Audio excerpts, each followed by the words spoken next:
Well, we're not officially started yet, everybody. We're going to have the official start here in just a minute.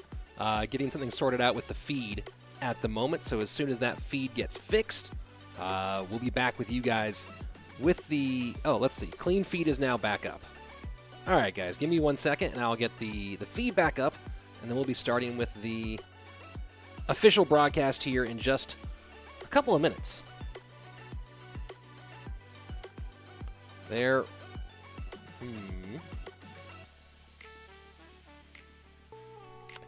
Well, this is interesting. Give me 1 second, folks, as I work on getting our feed back up. This is not the way we're meant to start off the day, huh, everybody? Hope you're all doing well. They did not give us a contingency for... there we go. All right. I'll be back in just a few minutes, guys, but for now... Well, supposed to be for now. For now, you'll have to be content with more of the countdown. Be back in just a couple of minutes.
Bren Chong Cup is back with an incomparable prize pool of $40,000 and open to everyone. The competition will be divided into 4 regions: North America, Asia, Latin America and Europe, and also in 4 stages.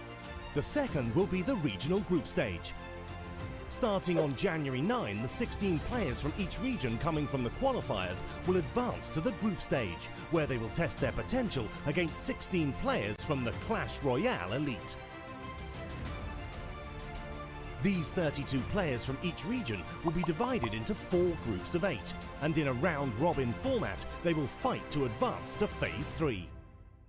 The regional finals will take place from January 28 to 31 and will feature the 16 best classified from each continent.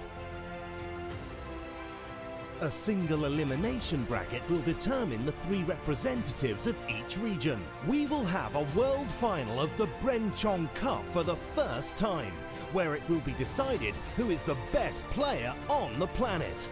We will have live streamings in many languages: English, Chinese, Japanese, Portuguese, German. In short, that all of you will be able to follow the action.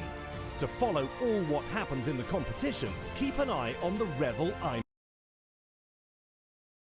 our social networks and the Upgrade application.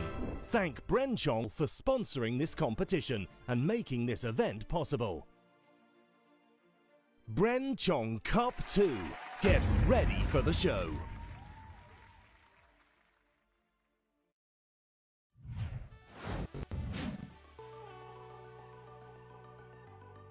Muted, and kaboom, I was still muted. Good to see everybody. Hope you're doing well, and I'm excited to be here with you guys for the Bren Chong Cup 2, Day 5 of the European region. I'm Rich Slaton. Joining me is nobody. There's nobody else here with me today, although we're planning someone special tomorrow if we can get the sound worked out so they can be in here. It's been a great tournament so far. We're in Day 5 of our European region, and to break down sort of how it works, there were open qualifiers for this that were in-game hosted tournaments with a bracket that followed.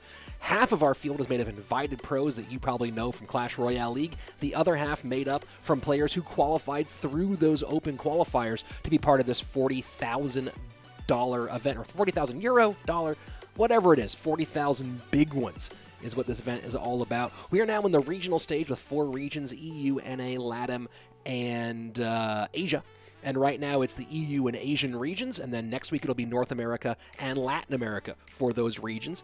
There are 4 groups of 8 each playing through the group stage right now. We are halfway through both the Asia group stage and the EU group stage. At the end of this stage, the top 4 from each of those groups will move on to the regional finals, and the top players from those regional finals will move on, of course, to the grand finals, to the world finals.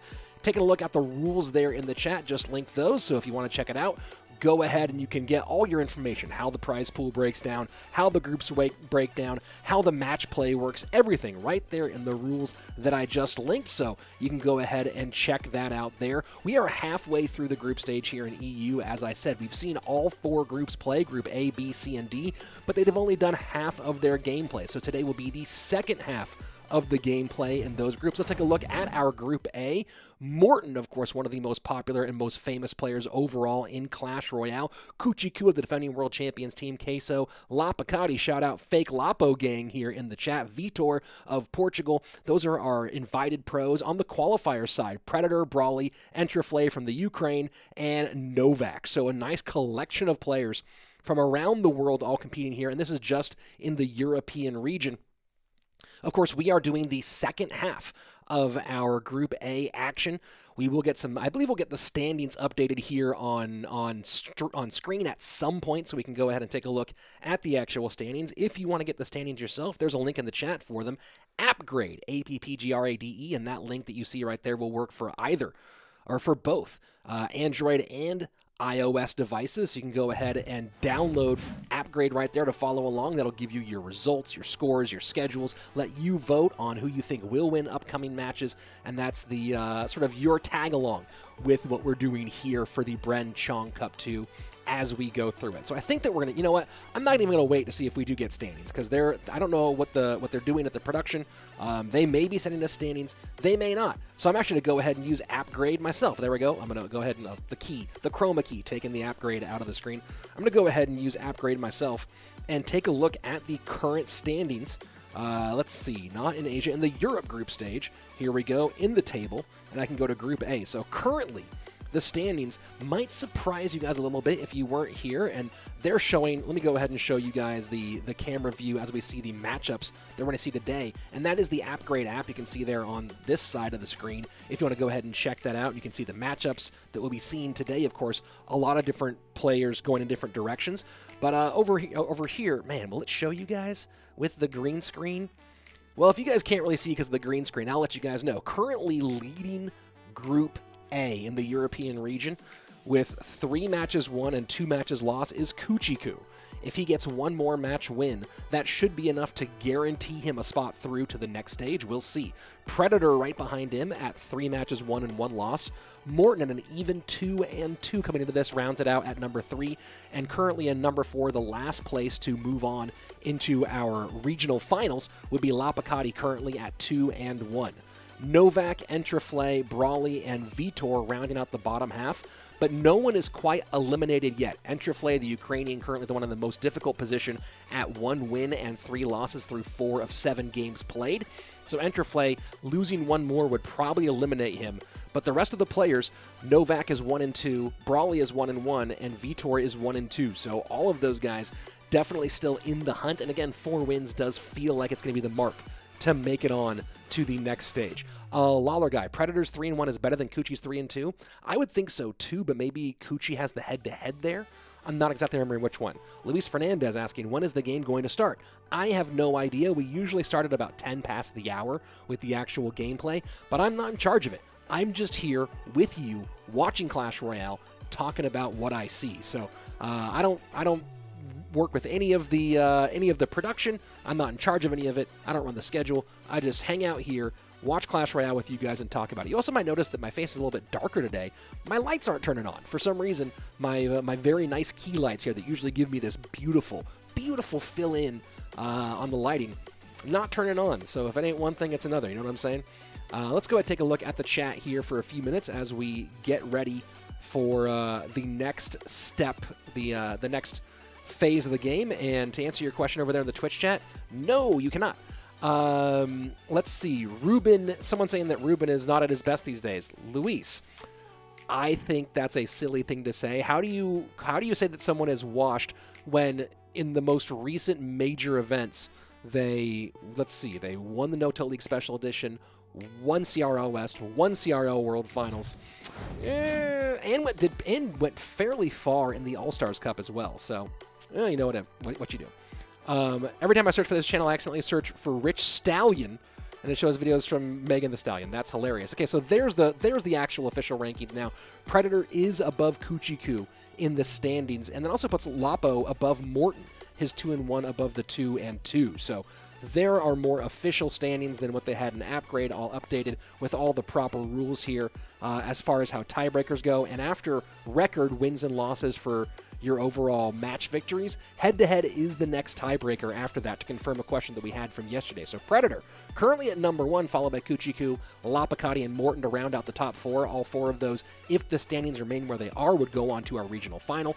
Brawley, SSS/Novak, Vitor, and Entriflay on the bottom half right now, but as we said before, plenty of opportunity for all those guys to get right back into the mix here for our next stage. So we'll see who's able to pull it out. This is definitely a tight race here. One bad match could totally upend, flip the board on you, so to speak, as you try to make your way into that next round. Of course, no one's getting money from this stage. This stage has no prize pool. The next stage, which is the regional final, the top 4 from each of the 4 groups, that does have a prize pool involved in it. That prize pool, the number 1 finisher in the regional final for each region gets $1,000.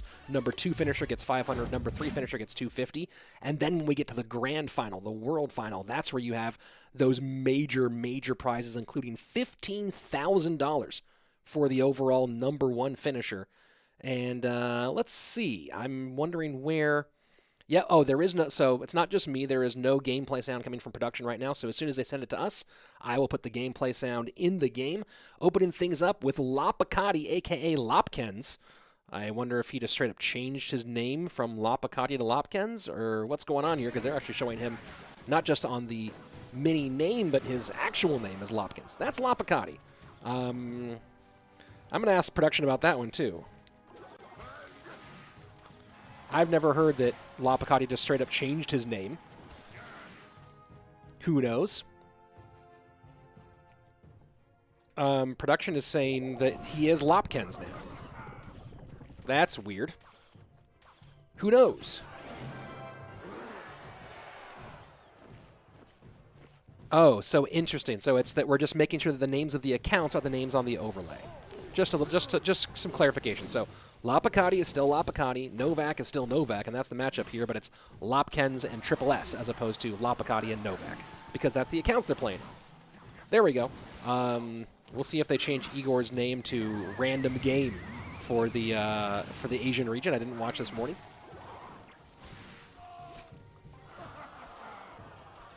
So no surprise here with Lapo going RG Cycle.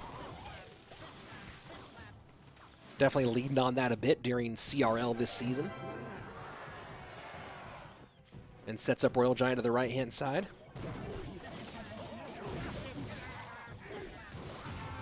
Novak playing Graveyard, and we'll see if this is where he chooses to pull the trigger, and he does. Skeletons go high to protect the Hunter. That's a nice use of the Skeletons. But that's going to be a ton of damage either way. Ooh, boy, great NATO work out of Triple S. And next thing you know, way in the lead. Vincente asking, hey, Rich, are they going to let players have more than one account now that it earns money in the top 32? Only one account can qualify for CRL at a time. So you can have more than one account, but if you have more than one account in the top 1,000, they will only allow one of those accounts to qualify.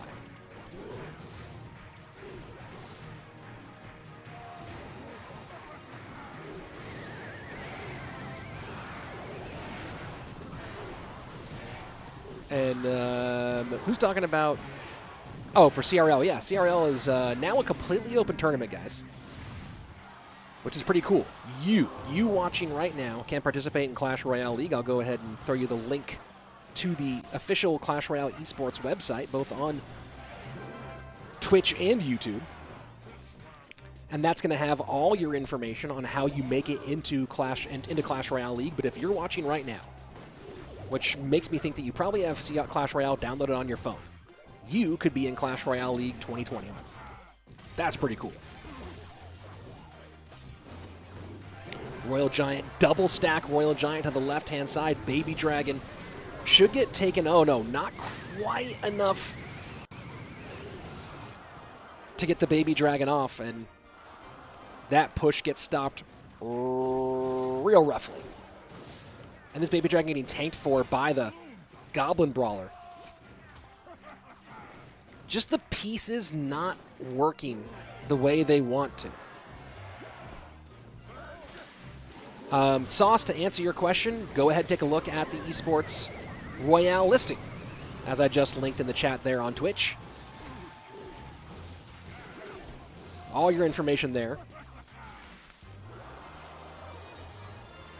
Man, Graveyard coming in heavy on this left-hand side.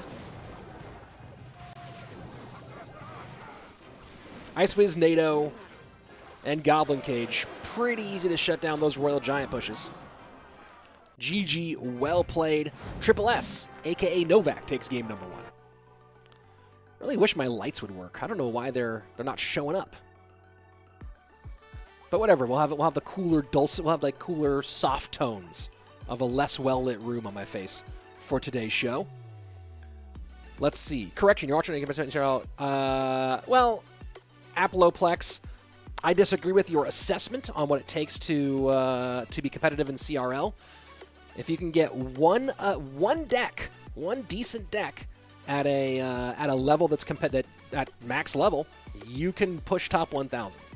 And there are players who will make top 1,000 playing 2.6. So there you go. There are players who will make top 1,000 playing 2.6 Hog Cycle, and not that difficult to get one, even two decks maxed. So, here's another question about it too, and I've said this a lot.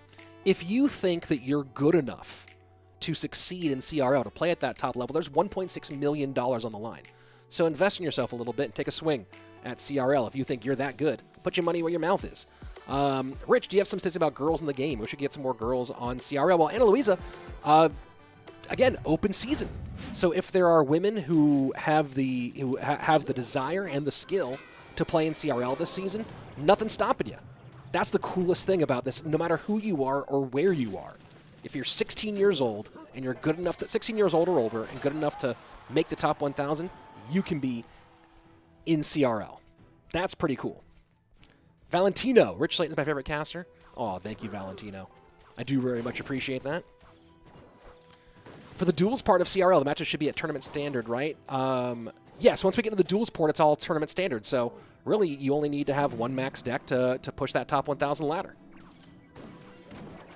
So that's pretty cool. Hey, Captain Ben. Captain Ben, guys, if anyone here does speak Hebrew, Captain Ben, one of the top content creators for the Supercell universe out of Israel. So Clash Royale, Brawl Stars, check out Captain Ben, who just popped up in the chat. People asking about the glasses. Glasses will come out at some point today, guys. But not quite yet. Miner and Bats on the left-hand side. Delivery shuts that down pretty easily. Two variations on Miner play. Miner Wall Breakers versus Miner Loon. Tyler L, what did I ignore you? There's a lot of people chatting. I have two chats plus a live stream going. So Tyler, I haven't seen... You said bad skeletons. Was I supposed to respond that you mentioned that there were bad skeletons? I'm not going to respond to every particular comment, but I'll do my best. Sia played for WEGM. That's correct there, Jaka. Jaka. Sia played for WEGM. And also Aurora. Not AUK, but the other Aurora played for Nova. I believe it was CRL East Spring. So there you go.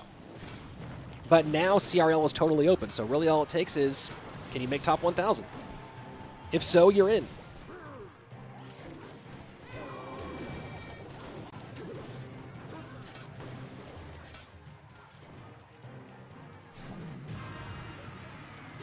Where's AC? He was meant to be here yesterday. We hope that he'll be with us tomorrow. Just had to get some technical things sorted out.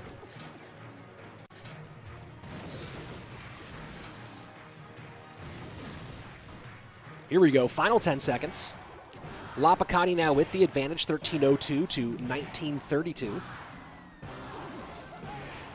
And Psych, I cannot help you with your calc homework because I didn't get past pre-calculus. I knew I was never going to be using math as a profession, so I did the math required in high school and then moved on. But if you need any help, I don't know, talking about something, there you go. I'm your guy.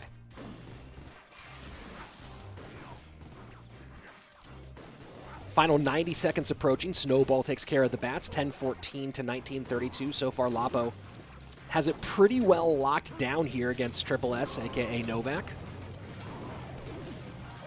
Between the Snowball and the Log, the double small spell makes it really brutal for Triple S to break through it all. You add in that Lapo can actually get positive trades like that one that we just saw.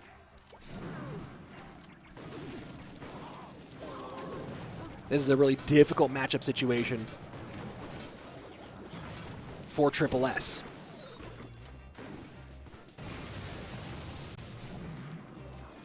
Aggressive balloon at the bridge behind the Ice Golem. Miner will go to the front. Ooh, that's a nice miner to go to the Hunter. Great miner to the Hunter. Snowball in a half step late, so not going to get the final killing blow here, but still able to hold off pretty well is Lapo. Left-hand tower going to go down to under 1,000 now because of that miner. Doesn't matter, though. Lapo finishes things off. And that's a GG. Well played. All right, let's go ahead and read some chat now that we are not in gameplay. We'll start on the YouTube side here, then I'll check out Twitch. Who chooses the playlist for CRL West? Victory songs for individual game sets were total fire. Hey, Daniel Levy, it wasn't me, but they looked pretty cool, didn't they? Oh, we're jumping right back in. No time to waste. Oh, no. I guess we're not jumping back in. Very weird. I guess we're staying here. Okay. Yeah, I didn't choose the songs, but they were pretty fire. Absolutely right, Daniel Levy. That's one thing that CRL's always done, is pretty banging music. Let's see. Lapo is Lopkin. Yep. 8 clans top 15 of the Netherlands are organizing their own CRL. Oh, you're organizing your own, like, team format tournament. Cool, man. Go, like, the more competitions, the better it is for the game overall. So if you want to organize a team event, nations event, individual event, whatever it is, go ahead and do it. That's great. Why aren't you in CRL? Because I'm not good enough at this game. Let's see. Rich, did you skip kindergarten? No, I went to kindergarten. I did. I learned a lot about, you know, playing and singing songs and stuff like that. Let's see. Why is my comment unrelated? I don't know. When is Cuchii Cuu playing? At some point today. What does the wrench mean? I don't know. What wrench are you talking about? Not entirely sure. Oh, that might mean that... Oh, no, you're talking... That's moderators. There you go. Let's see. Dorito, nachos, or Cool Ranch? Ooh, that's a good one, Luis. It's been a while since I've had Doritos. Gotta go with Cool Ranch, though, for my Dorito flavor. If anyone wants any of those CRL songs, let me know. I'll hook you up. Oh, cool. If you know what the songs are, it's great. What sports have you played? Baseball, soccer, football, not like American football, basketball, tennis, swimming. I was an expert level skier before blowing out my knee. Ultimate Frisbee, played that for a few years on a college team and a high school team. Disc golf, jiu-jitsu. I've competed in jiu-jitsu, never competed in Muay Thai, but trained Muay Thai, but never competed. Other sports that I've played. A little bit of touch rugby. Never played cricket. I played racquetball. Golf. Game. But, you know, do as you will. Who knows? Let's go ahead and jump into our next game. Game number 3 between Lapo and Triple S. You're the only English streamer for this cup. I'm the only English for both for EU and NA. But if you want Spanish, there you go.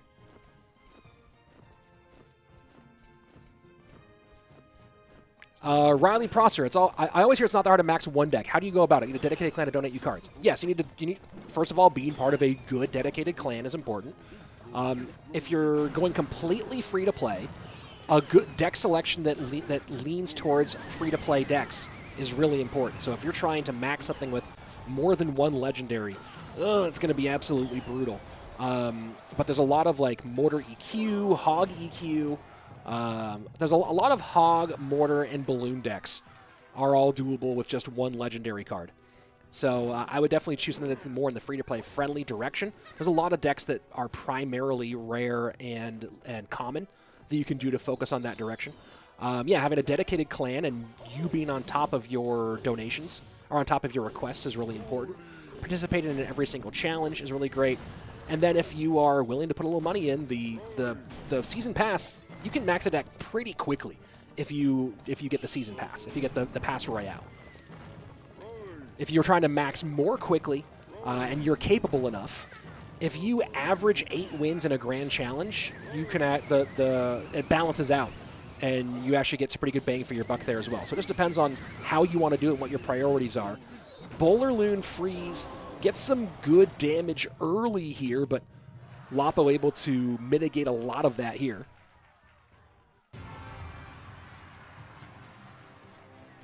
As we go into sudden death overtime. So you're talking about more free-to-play friendly decks. This Mortar EQ Cycle deck is very, very popular. Take a look at what it's made of. 1 Legendary, 1 Epic, 2 Rares, 1 Rare, and a bunch of and 5 Commons. Right? Spears, Knight, Firecracker, Skeleton, Mortar. All your Commons. EQ, your Rare. Is Firecracker common or is Firecracker rare? I think Firecracker's common, right? Balloon to the right-hand side. Freeze comes in. NATO and nice Mortar to hold on, but the arrows take care of the Firecracker. If that Baby Dragon doesn't get there, and it does, that's going to be a lot of damage on the right-hand side.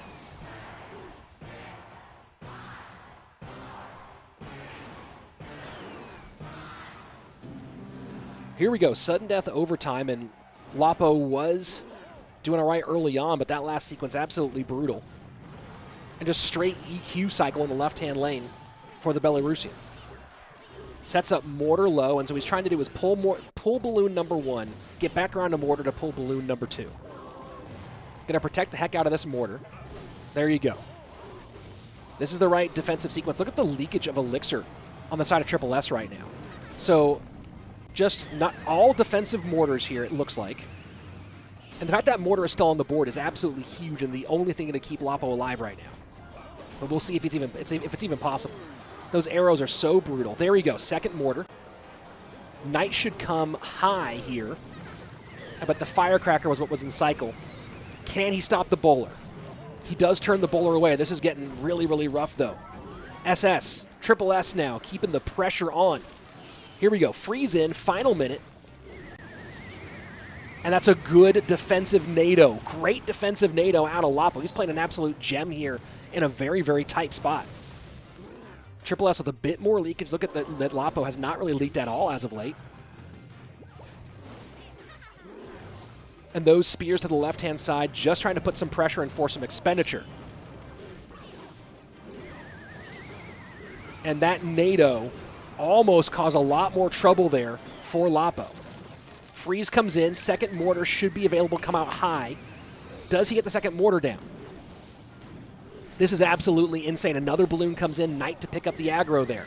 NATO pulls the knight back. Baby Dragon does not splash. NATO there for Lapokati. Freeze comes in, spears down. Is there a Mortar in cycle? Mortar does come back. Lapo's trying to cycle his absolute brain out, but can't get it done. And Triple S with the BM here at the end. I don't love that BM there at the end. I don't love that one at all. Lapo played an absolute gem. You nearly got beat by that. And then throw out the little bit of emoting there. I don't know about that one. But in the end, Triple S does take the dub here in the first match of the day. What an interesting matchup there. I'm curious what you guys in the chat think about that matchup between those two. Lapo, I mean, look, even in loss, Lapo played a really great game there, so that just shows you how good he is. Rich, can you nerf the balloon? Nope. I'm not in charge of those things. Also, I like balloon, so I wouldn't even nerf it if I could. Yeah, that was really beautiful gameplay by Lapo. Honestly, I'd watch him do that again. So Lapo now at 2-2. And you can see that Triple S now also at 2-2. So getting tight in the middle of the pack. We now have 3 players, Lapo, Morton, and Triple S, a.k.a. Novak, all in the middle at 2-2. Very interesting. I wonder what I need to see. Let me bring up the schedule so I can see our next match of the day. Give me 1 second, folks. Next match should be Vitor and Brawley. So a fight to get out of the bottom of the table here between those guys. Let's go ahead and jump right on into it. Hey, Rich, how's your minor wall breaker progression going? I beat Loveland with Barbs and Skelly Drags. Oh, cool. Yeah, I'm working on it. Working on it best that I can. Vitor, bottom of your screen. Of course, from Pain Gaming. 4th place at CRO World Finals. 4th place in CRO West this season. Brawley, the Frenchman. In his opposite, 8.3K personal best. 83.34 for Brawley. Participated in RPL Europa 3 and 5 back in 2017-2018. No other team play since then. And Nabil, thank you very much for your $1 dono. Super happy to have that. Appreciate your support.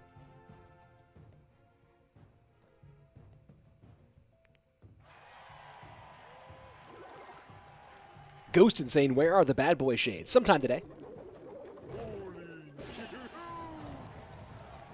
We don't see a ton of Inferno Tower right now, but Vitor going with it in this case with the double bait deck, maybe because of how popular Balloon and Lava have been. Not to mention Electro Giant, although not the best Electro Giant. Okay, guys, that's not me with that degradation and signal quality. I'm checking with production.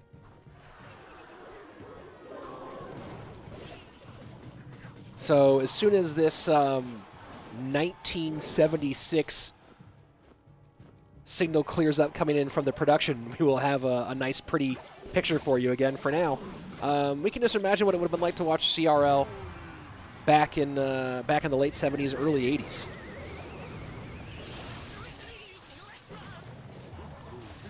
But I have my stuff all at 1080p, so hopefully they'll fix that here in a moment.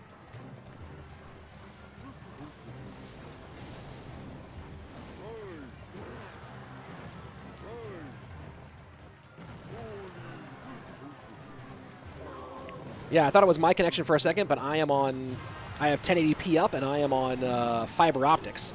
So it's not me.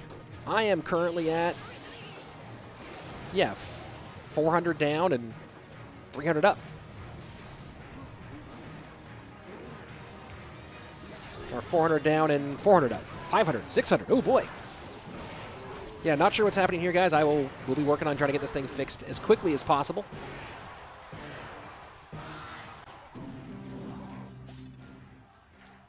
Eight-bit CR would be interesting for sure.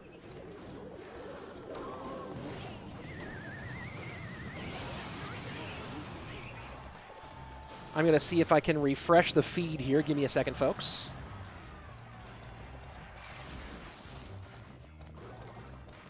Let me see about that. Let me pop back out here, guys. I'm going to refresh that clean feed and see if that helps the problem. One moment, please. And we'll be back in with the gameplay in just a second. Let me go ahead and get that feed refreshed.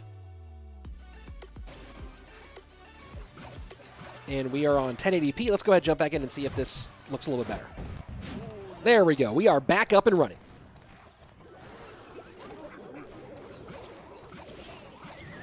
Thanks for being patient with the technical challenges, guys. We are running this remotely from around the world, so sometimes things aren't perfect.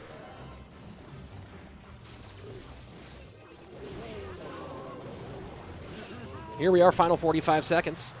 Vitor pretty firmly in the lead here, and that Inferno Tower gets a full burn on that bowler to the left-hand side.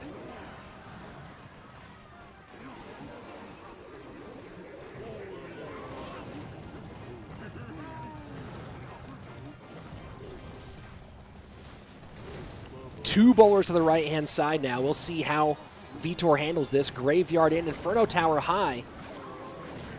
And Brawley, in my opinion, Brawley should have gone to pick up the Inferno Tower aggro there, but I could be wrong. Look at this. Skeletons all over the tower. Barb Barrel in the opposite direction.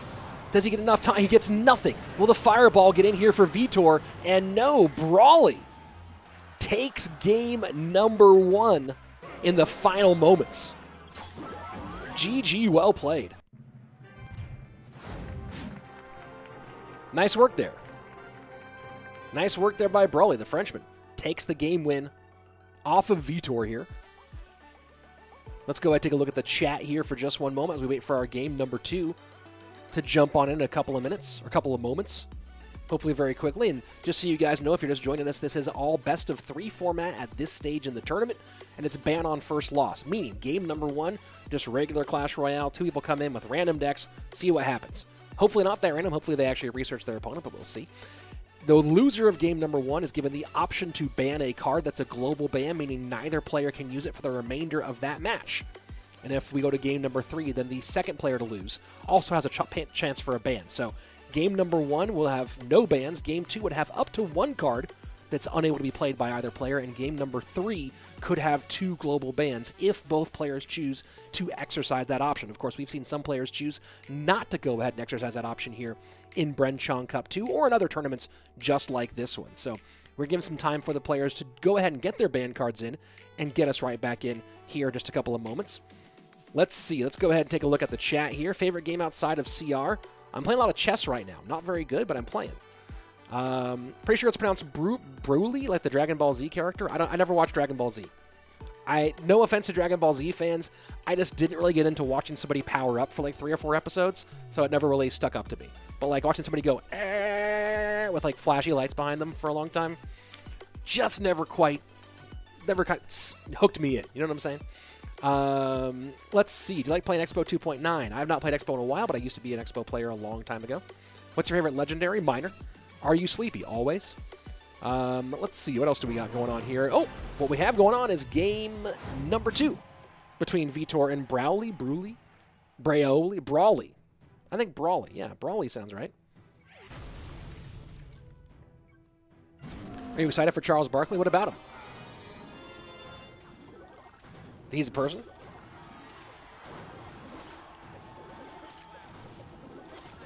And that's an immediate punish opposite lane. That is what I wish could happen every time someone plays Golem opening play. Golem first play is just one of those things that feels wrong. Like it feels like a wrong thing for a person to do. And of course, still works. Still gets the tower down. Most annoying BM emote ever? Probably just the laughing. Oh, the cry. Any crying emote. Any crying emote. That's probably it, actually. Oh, you're saying you're making an analogy there, buddy. Yeah, I didn't catch up on that one.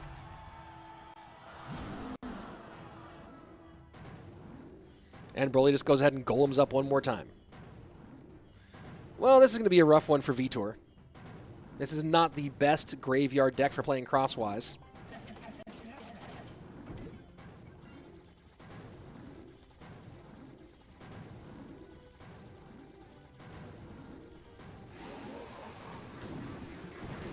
And let me check on something here real quick.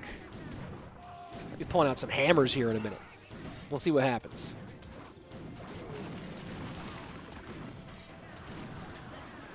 Do you think Sam and Morton are the GOAT of 2v2? Asked Harris Bush. Probably. I think it's hard to argue against that. So good for so long. KOT Pro, how do I spectate this? Here on the stream. There you go. You can also watch it in multiple languages. We're in Spanish, French, German, Italian, I think.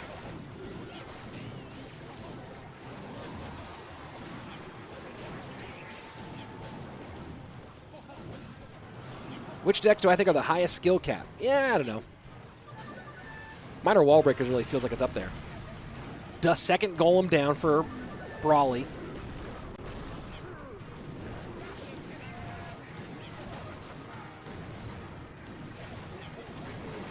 And there we go. Flying Machine in the pocket.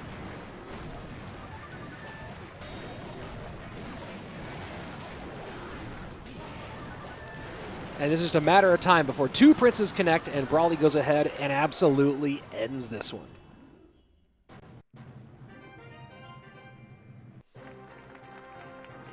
Well, that was a clean 2-0, or a dirty 2-0. Let's be honest. That was a dirty 2-0 there by Brawley. Rough one there for Vitor. And let's go ahead and pop back out here for a minute as we get ready for our next matchup, which is going to be, one moment please, Morton. Oh, Vitor has to come right back out and face Morton. That's the next one on the schedule. Ooh, boy. That's a tough one there for Morton, for sure. Or not for Morton, for Vitor. To go from those matchups to go right into Morton. So here we go, taking a look at the current standings. Brawley, with that win, moves up into the top 3, and Morton does get pushed out of the top 4 here for the moment. Playing Golem first is wrong. Playing Golem first is just cheesy. It's just absolutely cheesy. It's one of those things where it's a gambler's move, right? You're not playing anymore. You're gambling, in my opinion, and the opinion of a whole lot of people. So yeah. Michael Collier, I wish I could be a pro. Michael Collier, you of course can, because check that out. Go to the Esports Royale website, and you can go see what's happening with Clash Royale League this year, but you can be in CRL this year. So I wish you luck. Go ahead and jump on into it and take a shot yourself. Brawley might be the best in this group because of his unpredictability, because no one is prepared for his decks. Maybe. I don't know how unpredictable he is. Let's see. Oh, we are going to go ahead and jump into our next game. And yeah, it's going to be Morton versus Vitor. And you know what? You've been pleasant enough for the day, so go ahead. Free opinion. You can freely share your opinion elsewhere. Goodbye. Guys, you think that I will happily allow everyone to come out and share their opinion and have a good time here, but toxicity, that means banhammer. Is elixir leakage bad? Enkundeu. It depends on the situation, right? Sometimes leaking a little bit of elixir is good because you're trying to get the timing right for a specific counter. You know how the interaction plays. Sometimes leaking elixir, it just means that you are being a little bit slow and not getting in the mix quickly enough. So it depends. In a perfect world, you would never leak elixir, but sometimes you have to, and that's the best choice given the moment.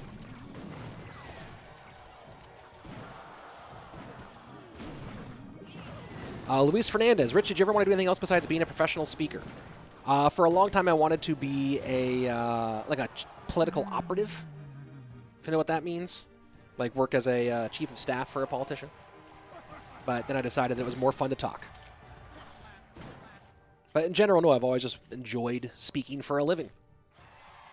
Stand-up comedy, mixed martial arts commentary, esports commentary, whatever it is. I was an LSAT teacher for 7 years, which also meant me talking a whole bunch.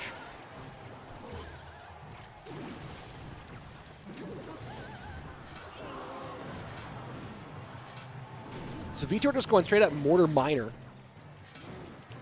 And does have the ability to pull the Giant here, but... well, it feels like a tough out for him overall. Spears are kind of negligible, or stabs are kind of negligible in this one. Oh, you said the political operative, I imagine foreign espionage. Yeah, that's funny. No, being like working in politics, but not as an actual elected official. Although I did spend a few years in college where I thought I was going to go into the CIA for a while.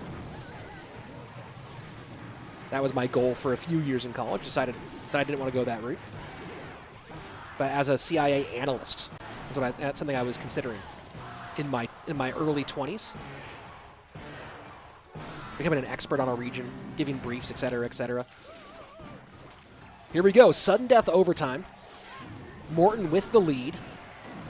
It seems like getting mortars on tower is going to be nearly impossible for Vitor. And he really, the bats he wants to use on he wants to use the bats with the miner on offense, but has to use them on defense.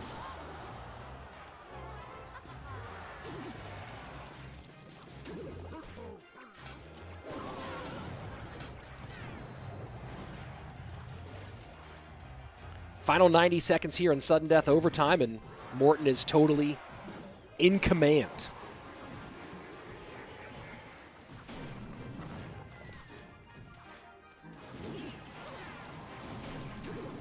Miner goes to the back, Valk goes up front.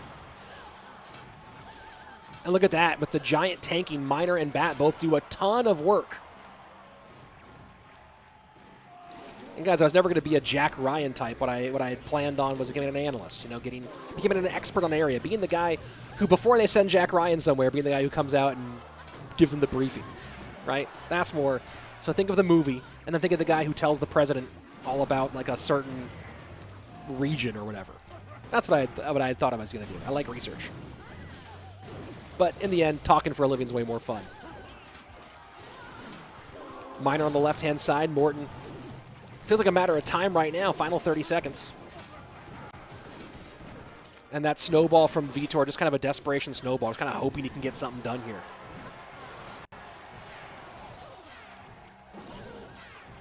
So you can see Heal Spirit not doing much in the way of damage. Interesting choice here. I guess the healing still feels valuable enough to Morton, but it really, that Heal Spirit didn't just get nerfed, it got murdered. And you can see it here.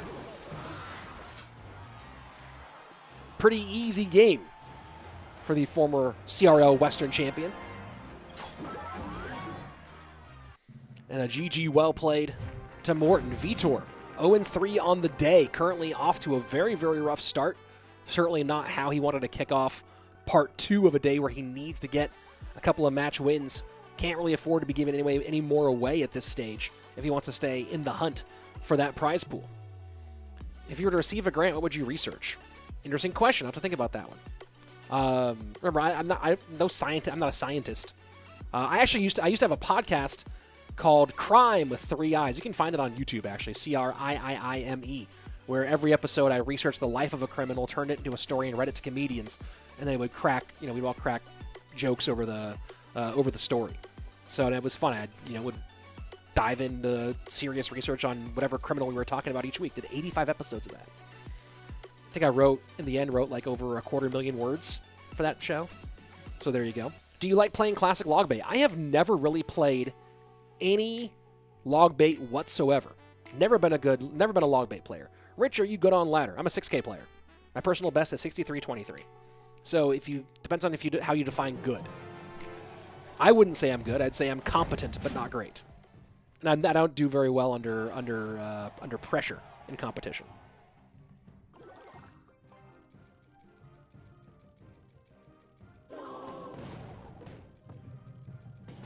Log cycle to the left-hand side. And who asked? Behave yourself. You're getting close. Fireball to the left-hand side, and Morton with a big nod here. I think he realizes exactly the situation that he's in. Alexander Marcato saying, Rich, do you like bridge spam? Yeah. It can be fun to play.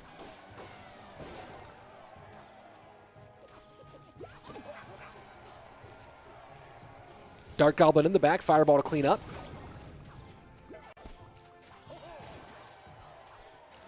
Very curious to see how Morton handles this overall. He has the Fireball for the pigs, but there's a lot of Fireball bait here. We might see him go log skeletons at some point. Hunter with the log to defend here. I have to get the Knight out, and I believe the Knight is back in cycle. He should pull it out here for this Mega Knight. I believe no, goes high with the skeletons. Good kite work, but that Mega Knight not going to get anywhere near the tower. Very, very well played. Maybe Morton was thinking that might turn into a King Tower activation, not entirely sure. And now I think he's just kind of taking a look at his cycle. Knows probably he's down by about an elixir and a tenth. Maybe 1.2, maybe elixir and a 20th. Fireball again here against the Piggies.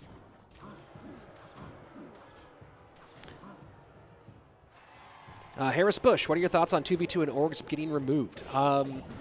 There are some orgs that were phenomenal for the game and some orgs that were not so much. If we had a pile of quesos and SKs, then that would be really great, but not exactly what was going on.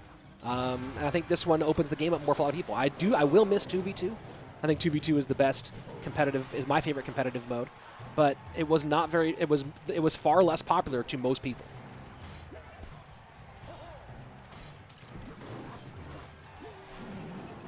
And here we go, full double bait push on the right-hand side. Fireball takes care of the fly machine.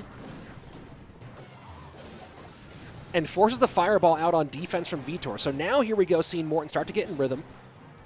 One of the all-time great bait players is Morton. People forget that a little bit because of how not as popular bait is and how much Morton got into Royal Hogs and into minor wall breakers.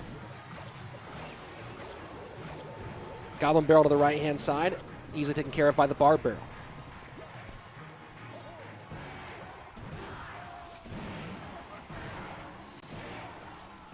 Don't think he's going to use, yeah, not going to use the Fireball here. And this is one of the hard parts for Morton, is you really can never use the Fireball on offense. Unless he has the cycle down perfect and figures out how he's going to defend without using Fireball. And now this gives him, but see, he has to hit the flying machine too. Yeah, that's the hard part here, is that Fireball just has to either be for the Piggies or for the flying machine. Here he goes, not having to use it on either, so he might Fireball here. Now that he used, no, going to go ahead and log. Yeah, he has to save it. That's a whole cycle where Morton didn't use Fireball once. Keep an eye on that. Good read there by Vitor to the outside barrel. Hogs down, Fireball comes out, nice and easy. Skeletons to clean up and make sure that no hits actually get through. Final 80 seconds coming. An SK's star player in the lead ever so slightly, although that Zappy makes it a whole lot closer. 1676. Death damage comes in. Electro Spirit cleans things up, and now a second piece of bait going in. Fireball has to come out. Let's see if the Piggies come in behind this Mega Knight when he hits 5. Vitor does decide to sell all the way out here. Log going to have to be used to reset this a little bit. Dark Goblin isn't high enough. I think the Hunter is going to be the one who gets hit here. Nice skeletons actually out of Morton. Less than 100 HP separating these two right now. And the barrel goes to the back. That's a huge, huge Goblin Barrel out of Morton. Look at the damage on the right-hand side. Night high. And now the skeletons to control the flying machine. It takes off 2 troops with the Fireball. Brilliant play here by the German. Another Barb Barrel in response to the Goblin Barrel, but right now it is Morton in the lead with 30 seconds left. And a significant lead at that, but one good Mega Knight combined with some Piggies could be the end here of this game. We'll see, can he hold on for 20 more seconds? Vitor trying to find his way through. Can't get it done yet. That Mega Knight is going to go down and not get any damage out of it. Fireball in on the Dark Goblin. Flying Machine gets picked up by the Knight. Good pickup here by Morton. Trying to put some insurance on the right-hand side, plus force some expenditure away from that left-hand lane. And Morton does it in 2. Great double bait play. And you see the big breath out from Morton. A sigh of relief after how tense that gameplay was.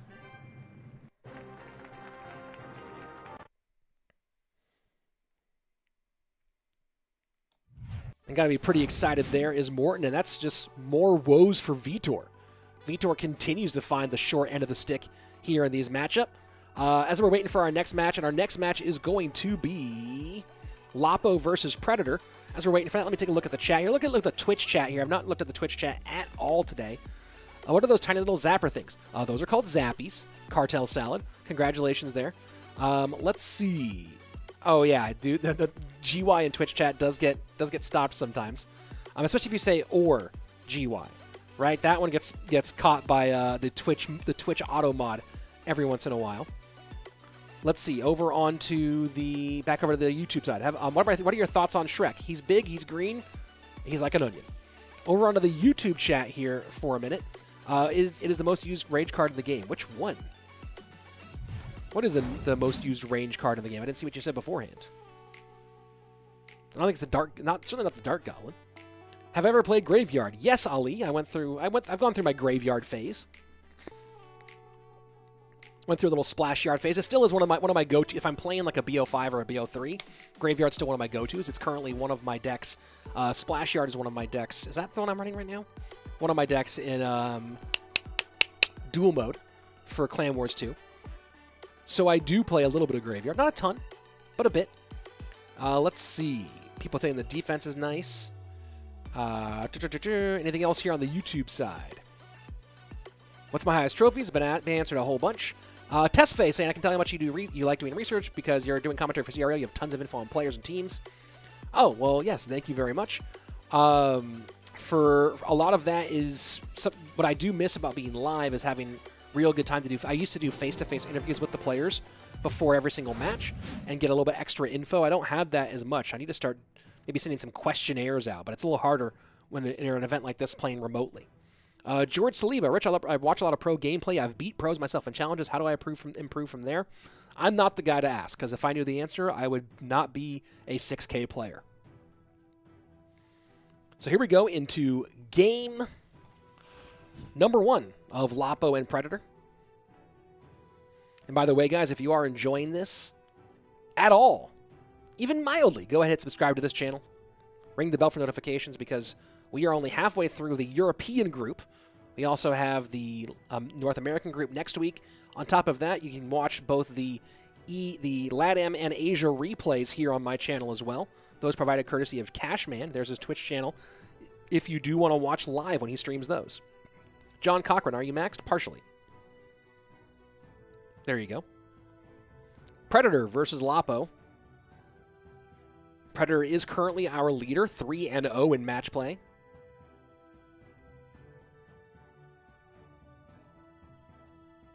Lapo, of course, famous longtime pro. Predator looks like a Predator. Yeah, I get that. Simon, how do you get into CRL? Well, there you go. There's a link right there. Check that out. Oluwasue Kumiado. Oyalade. I tried. We'll see how that went there. Guy in YouTube chat. So you and Andrew will be able to interview players in 2021 as well. We'll have to do it preemptively, right? We'll have to send preemptive questions. It just means one extra piece of work to do. But I'm going to try to get some more interview stuff in.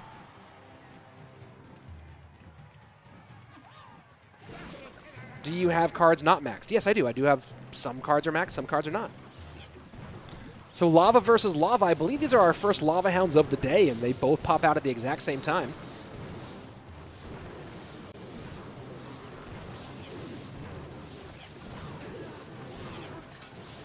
And Lapo doing a good job of controlling the support troops here from his opponent, and I believe this is going to end up working out better for Lapo in this first exchange.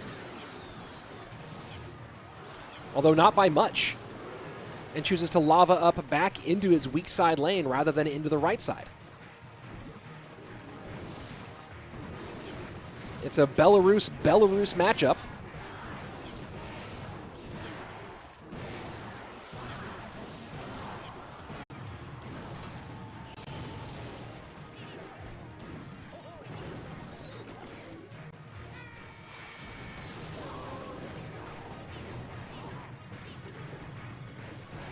All right, and we are back. It looks like the service we were using to send this to both Twitch and YouTube cut out, so we are on YouTube exclusively. So that was the issue. It was Restream, which is the service we use to send it to 2 different sources. That service, they lost service. Their servers went down. I don't know what happened. So now we're going to be on YouTube exclusively. So if you were watching on Twitch, sorry, but yeah, I'm only gonna be just here. Oh well. Let production know. There you go. And we are back. Apologies for the troubles. Let me go ahead and 1 second. We are back up, everybody. Sorry for the disruption of service.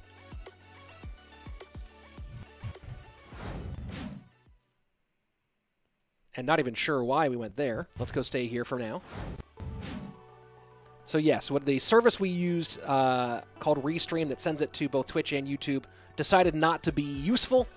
So it died for a minute, but now we're going to be on YouTube only, exclusively here as opposed to on YouTube and Twitch. And I guess I won't be dual streaming anymore. Oh well. Luckily, we'll be here now, and it's going to be all clean and good, hopefully, since we're not going to be going through a bounced server anymore. I failed you. I don't think I failed anybody. I hope not. Did my absolute best. Watch 30 seconds in Spanish and then flipped right back. Well, welcome back. Do appreciate it. And again, did I get the gold leaf burrito yet? No, I did not. But we are back up. Back up and running. Stream's in excellent condition. So there you go.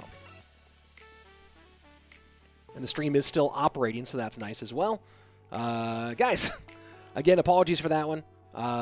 Again, here's the Spanish stream, so if you need a backup in case things do happen again, but of course they shouldn't now that we are just going straight to YouTube.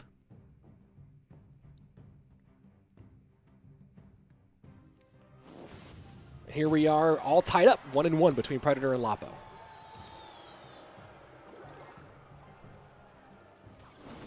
Coming up next, Cuchii and Brawley.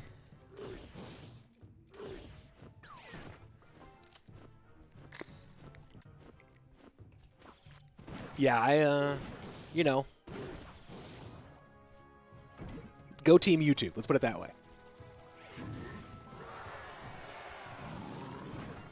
And here we go. Predator lavas up. Bans are NATO and Hunter.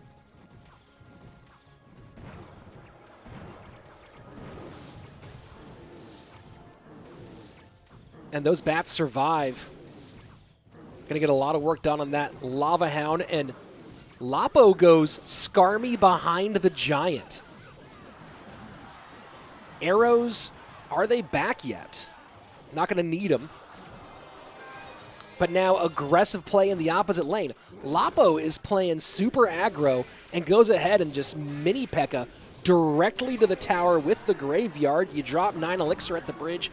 You'd hope that would be the result. And that's a huge, huge tower down on the right-hand side. And here comes the clone. Snowball takes care of that easily. Although this could be pretty nasty coming around. Baby Dragon goes down quickly, but look at that raged up collection of bats down to under 800 HP on the right-hand lane now.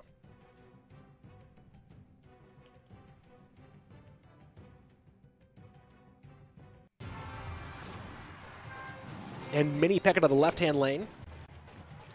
I'll attack. I'm not streaming this on Twitch because the service I was using to stream to Twitch and YouTube failed. And it caused we missed a game and a half because of it. So I'm no longer using that service, and we are going straight to YouTube here.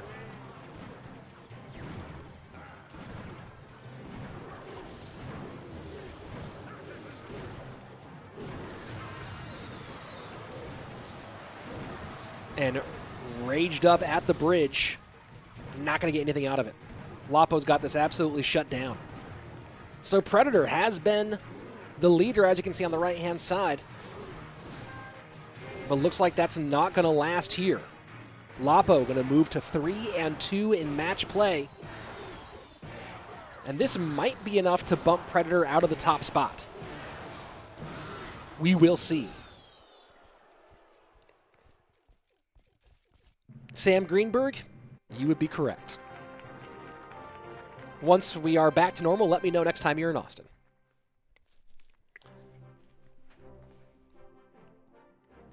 So GG, well played for Lapo. a.k.a. Lopkins. And Predator's photo game has been the best one of this event so far, with the signs for everything. I gotta give it up to him. Predator so far, I'm excited to see him keep playing. Let's put it that way. Let's see. And again, now a lot easier to look at just one chat rather than two, so big thumbs up there on this one. You're United Pilot. Oh, very cool. Well, first one's always on me. The next 20 are on you. People go, let's see, Milan saying high skill decks. You know, you try to figure out your matchup, and hopefully you're doing some good research, getting the best matchup you can against your opponent, and going from there.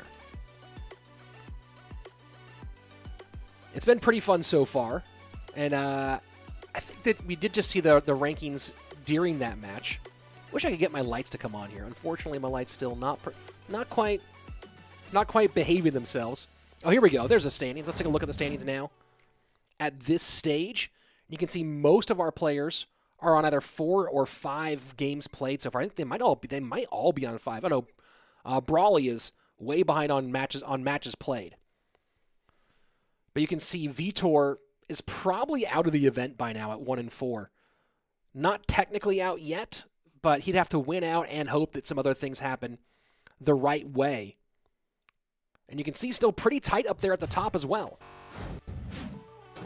What did the paper say in his picture? Not entirely sure. Oh, I guess we're going right back into gameplay here. Good. Cuchii and Brawley. Cuchii Cuu with a win here, I think would take control of first place. How's it been going, Rich? How the matches? The matches have been good. Things have been good other than our little technical hiccup there. What are your thoughts about Electro Giant? It's an interesting thing. And that one deck that it plays in is successful. I wonder if people will find other ways to play it or if it's just going to be that deck. What does Lapokati mean in English? It means Itak Opal. That's what I've figured. Giant's going to the left-hand lane, so we'll see when Cuchii does go loon.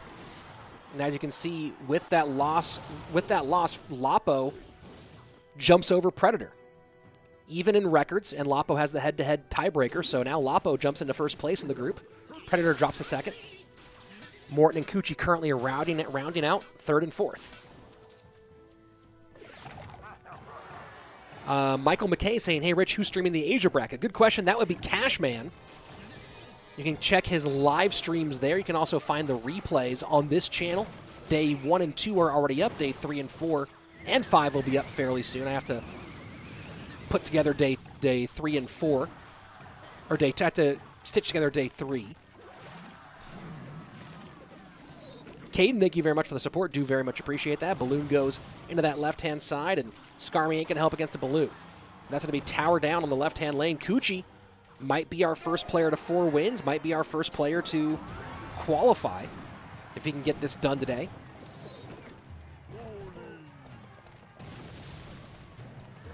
And thanks again for the support, for the subs, everything, guys. If you haven't yet, subscribe to this channel. Bowler goes to the right-hand lane. Slow-Mo Pro saying play Triple Witch. Ugh. No, thank you.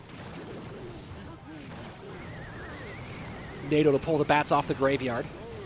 And that Fisherman just follows the Giant. Not very helpful. Fireball comes in. And that's going to be a lot of damage on that left-hand side.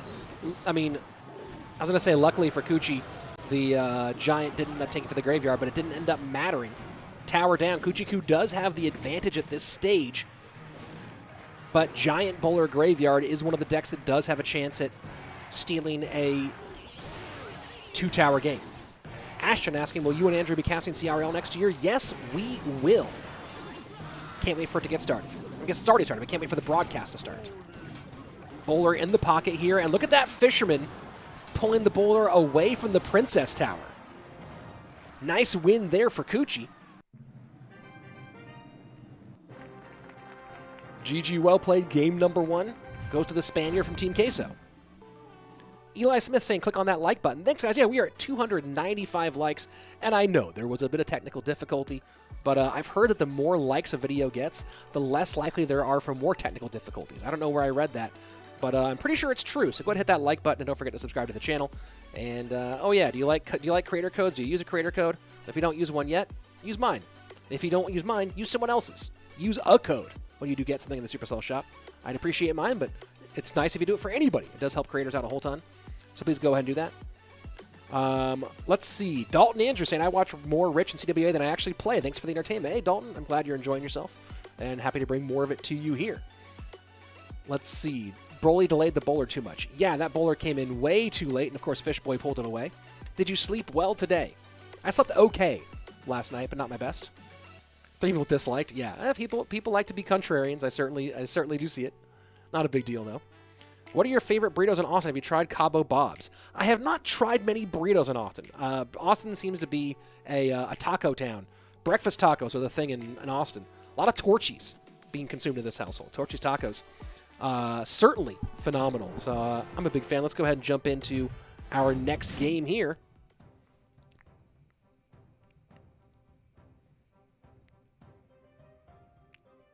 Cuchii Cuu up 1. Ban is lightning from Brawley. Where are your gold sunglasses? Andy, going to have to happen at some point. I am going to have some new sunglasses coming pretty soon, though. I'm pretty excited about those.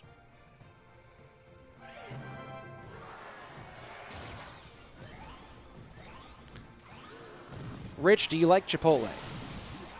It's fine. If you're hungry and that's your option, it's not a bad one.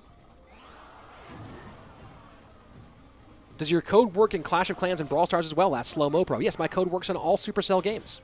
If there's a Supercell game that has creator codes, mine works there. And nice read there on the deep barrel. Is this someone's the Hanukkahs? Yeah, a little Nimbus. I can't wait for those. Like your stream, bro. Shout out for Germany. Thank you very much, Alex.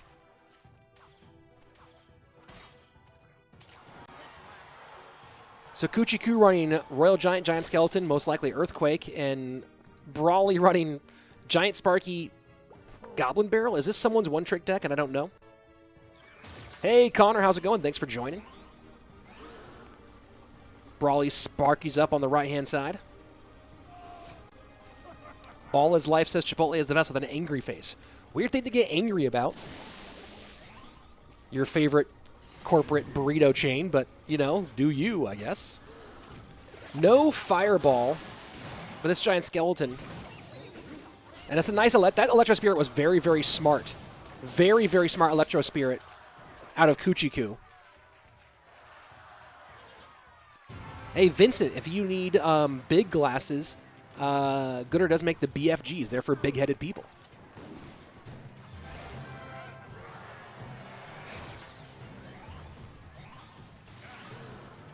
Royal Giant should get one shot here. I think that's going to be it, though. Does it get a second? Oh, it does get a second shot here. Slow, not quite enough to get it off the board quickly. 850 to 1479, and now the Giant goes left-hand lane with the minion horde behind it. And Bar Barrel should take care of that pretty easily. And that's going to be a lot of damage on the left, though. This could be tower down before that bomb hits. No, not quite. But still a lot of tower damage. Just like that, the lead for Brawley, the lead for Cuchii Cuu completely evaporates. Brawley right back in this one.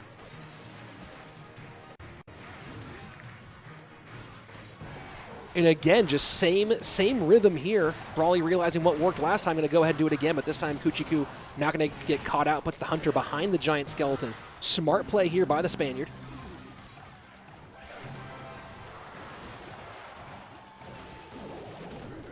And that's a good Bar Barrel, I think, because it gets the Royal Giant on with the EQ. And there you go. GG, well played. Playing with fire is Cuchii Cuu, but he does get the match victory here.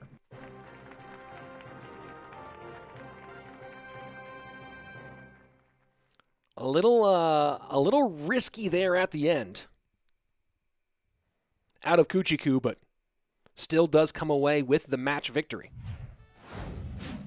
What does the no lightning thing mean next to the Brawley pick? Good question there, Saint.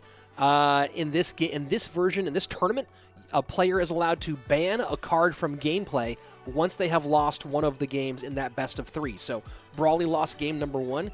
He had the option to choose a card that he could ban, meaning neither player could play it. He chose the Lightning, meaning that neither he nor Cuchii Cuu was allowed to play the Lightning for the remainder of that match. And as we saw, no one did play it. Luis Fernandez, McDonald's or Wendy's? Neither. There we go. Play with fire, get the match. There you go. Yeah, you see what's going on there? Nice work. Let's see. Any other things important? Anything important from the chat? Highly unlikely, but I'm going to humor you guys. Where are your cool glasses? You know what? That's actually a really important question. Where are your cool glasses? I can't wait for the new jams to come in, because I got some new jams coming in here pretty soon. It's going to be a little while. But we do have the... let's go ahead and throw the whites on.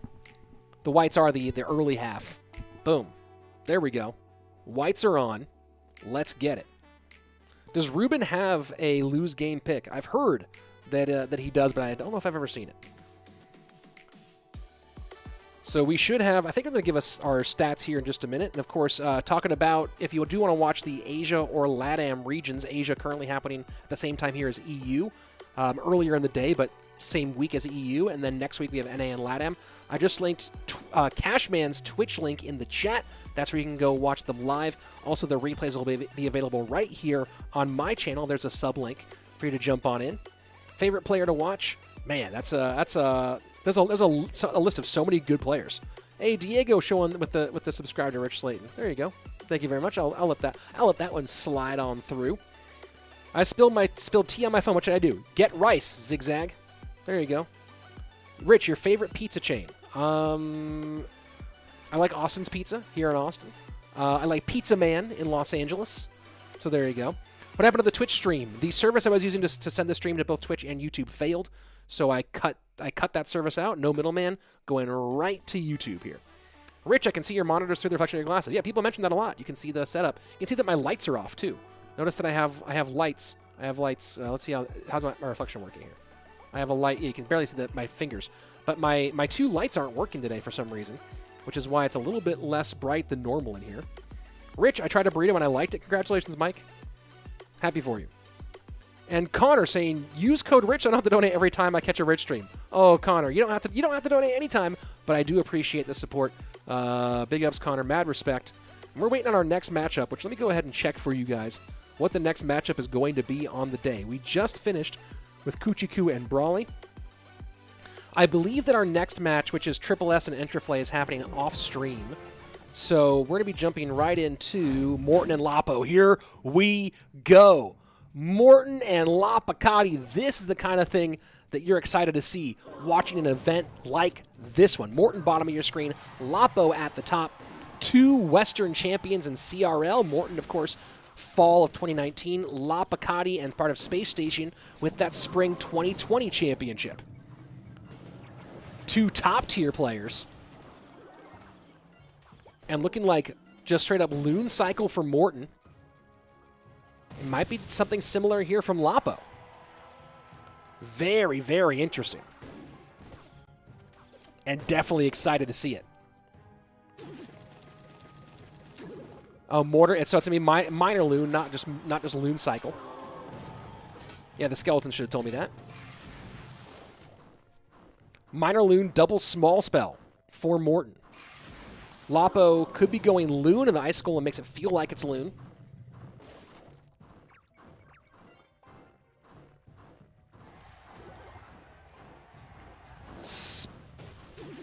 Pretty similar looks on both sides. And Minor goes to the front. Skeleton's trying to get off the board. And here comes the Loon from the opposite direction. And it is the full-on mirror. Although the Hunter working out better for Morton. Not much better. Morton just slightly ahead as we go into the final 20 seconds of single Elixir.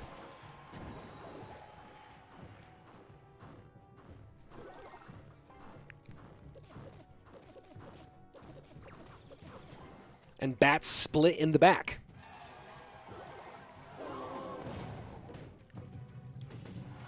Lapokati joined as a rookie with, at the time, Immortals into 2019 spring season. Had an unbelievable rookie season, put up the top win rate in regular season play of any player. Right around 70% win rate, if I remember correctly, during that regular season. And of course, that summer, Immortals joined SK Gaming and Team Liquid in Xi'an, China for the World Cyber Games.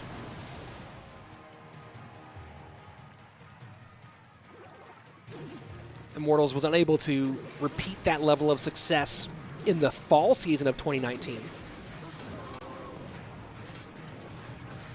But Lapokati still has been one of the best in the game. And that rookie season, one of the best rookie seasons we've ever seen. It's going to be hard for any player to match the performance of Lapo in that rookie season. Here we go, sudden death overtime. Still pretty even between the now seasoned veteran and, of course, a guy who played every single season of CRL. All with the same team as well in Morton.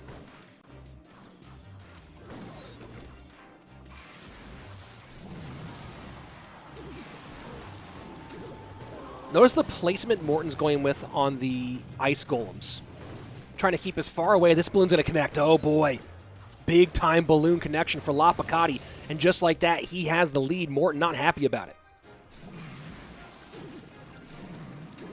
Morton goes to predict the Hunter on the right-hand side, but no Hunter comes, and now Hunter comes out late. Perfect defensive sequence out of Lapokati. This might end up being the game here. Balloon should connect left-hand lane. There you go. Perfect sequence by Lapokati.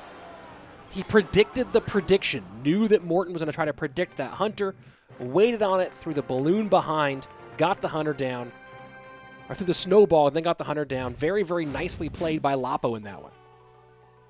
Big GG for Lapokati.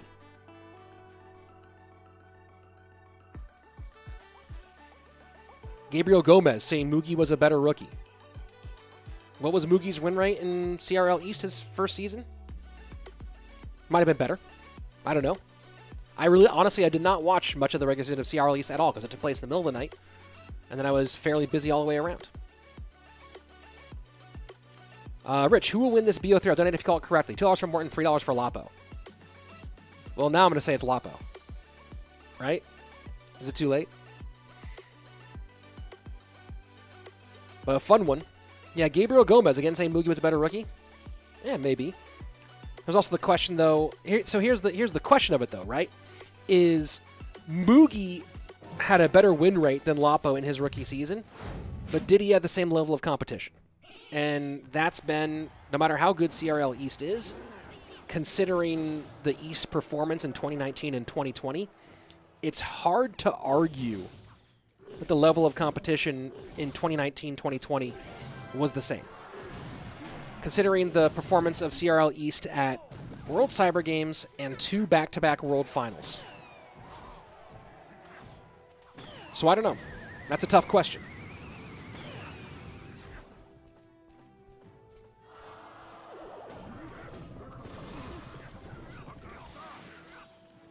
So Morton going with some pretty classic style of Royal Giant. He's not liking this. He is not liking this at all.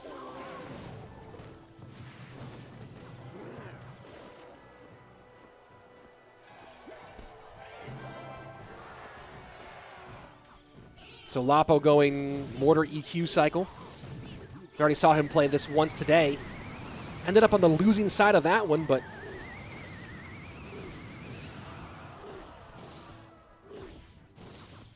we'll see. Baby Dragon will connect for 2 belches on that left-hand tower. 22-20 remaining. Morton now does take the lead by like 175 HP.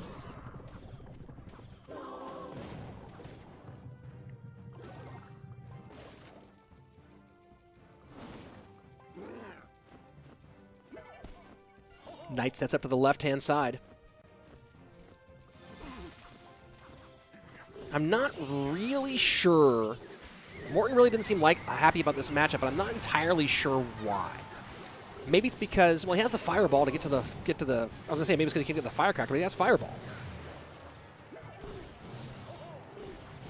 I don't know if somebody else has thoughts on this matchup, and maybe it's that he just can't stop the EQ cycle. I think he can control the mortar, but mortar will be played more defensively. The log and NATO, I guess he's concerned, will keep the Royal Giant off tower. I just don't know about the DPS, though, out of Lapo's side. And now Baby Dragon, Royal Giant, second Royal Giant, plus Ice Wiz all on the board. And there should be a NATO to pull all this together for Morton. There you go. NATO comes in. Baby Dragon cleans things up. Royal Giants, though, get one shot. Trevor saying he's going to outcycle the Fireball eventually. Yeah, that might be the case.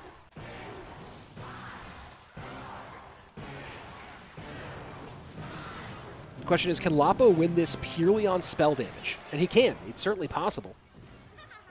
Lapo's matchup, he can cycle Mortars and NATO. Yeah, that's a fair point.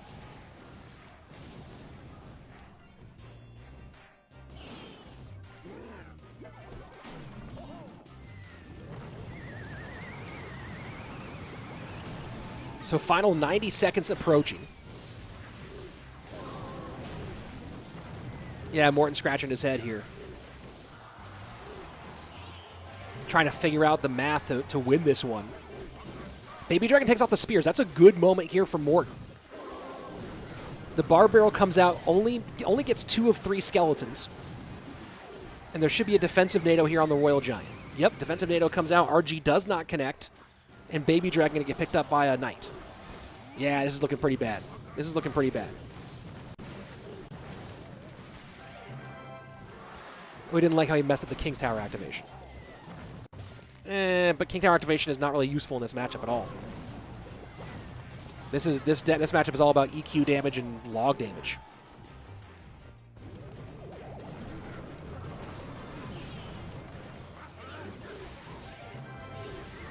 Double Royal Giants in. NATO plus Fireball to get that off the board here. EQ cycle opposite direction. Man, these Royal Giants just can't stay on the board. I was thinking that maybe there wasn't enough DPS to get Royal Giants off the board fast enough. Oh, and the Baby Dragon almost connects. What a NATO. But does not pull the Knight quite close enough. Baby Dragon, does it connect here for Morton? Can anything connect here? And that Mortar just barely holding on. Morton trying to find his way through. If that Royal Giant hit, it would have been GG. Royal Giant doesn't hit. NATO puts a lot of damage on. The Barbarian not going to get there, and the NATO tries to do it. Morton almost pulled it out, but instead Lapokati takes the 2-0 win here.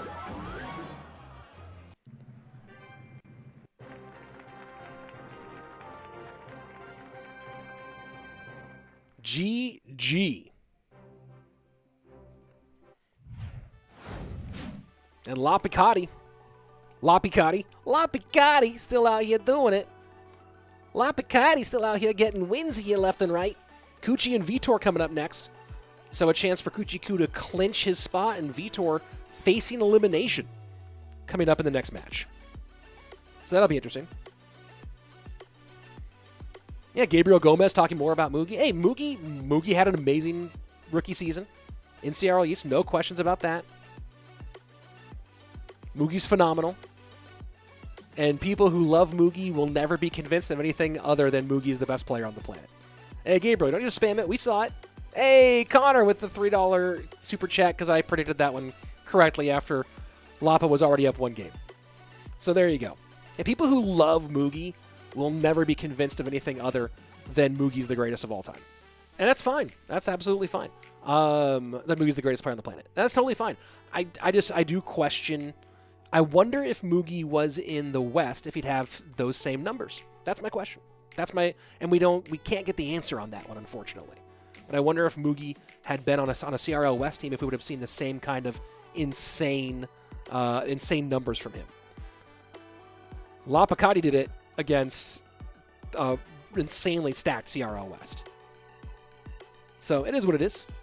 Everyone has their own thoughts on it. Yeah, people saying nerf EQ. When will there be a 2v2 ladder? I doubt ever. I don't think that'll ever happen, but I'd love to see it.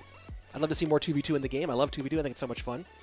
Hey, Connor, thank you so much for coming and being a part of the stream, man. Really appreciate you, your support, and hope to see you back here soon.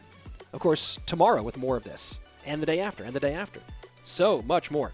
Elias saying, I think that Javi 14 is the best of all time. Javi certainly, in terms of like where you're ranking CRL, if you're picking people purely based off CRL, Javi's definitely in that top 5 conversation. If you're doing it purely based off what they did in CRL.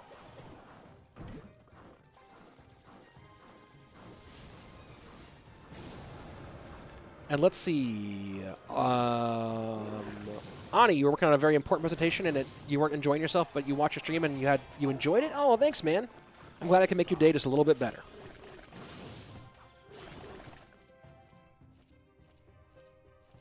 I think this is the first Magic Archer of the day. And as you can see from Vitor's results overall, currently at 2 and 3 in match play. So he's not out yet.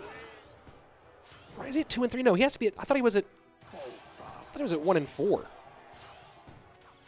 I thought Vitor was at 1 and 4. Is there something incorrect there?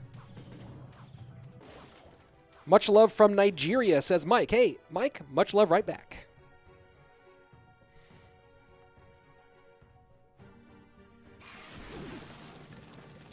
Miner goes to the safe spot. Cuchii Cuu sets up with his Magic Archer. Ice going to the left-hand side one more time.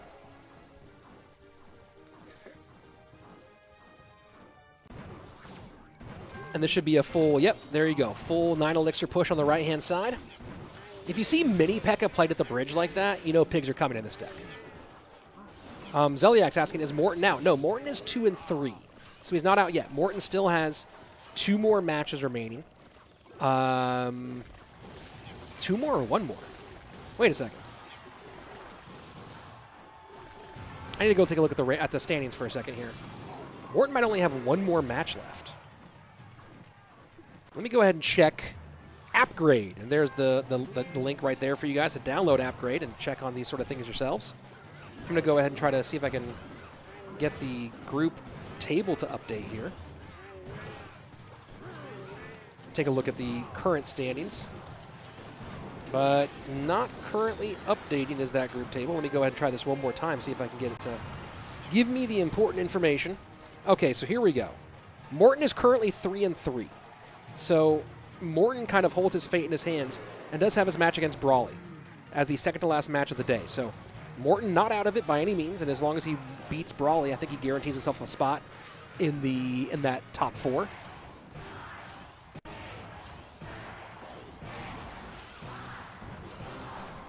And Vitor is 1 and 4. So those results on screen are a little bit, oh, it's not inaccurate. It's that it switches back and forth whether he's home and away. Man, that's so discombobulating. Here we go. Pigs to the left-hand side. Fireball in. Vitor putting some hurt here on Cuchii Cuu. Magic Archer gets 1. Magic Archer gets 2. And GG, well played. Vitor takes the first game here.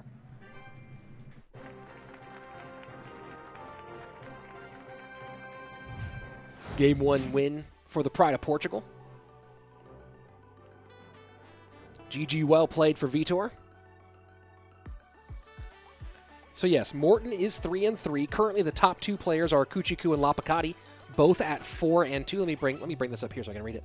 Yeah, getting on my Appgrade here.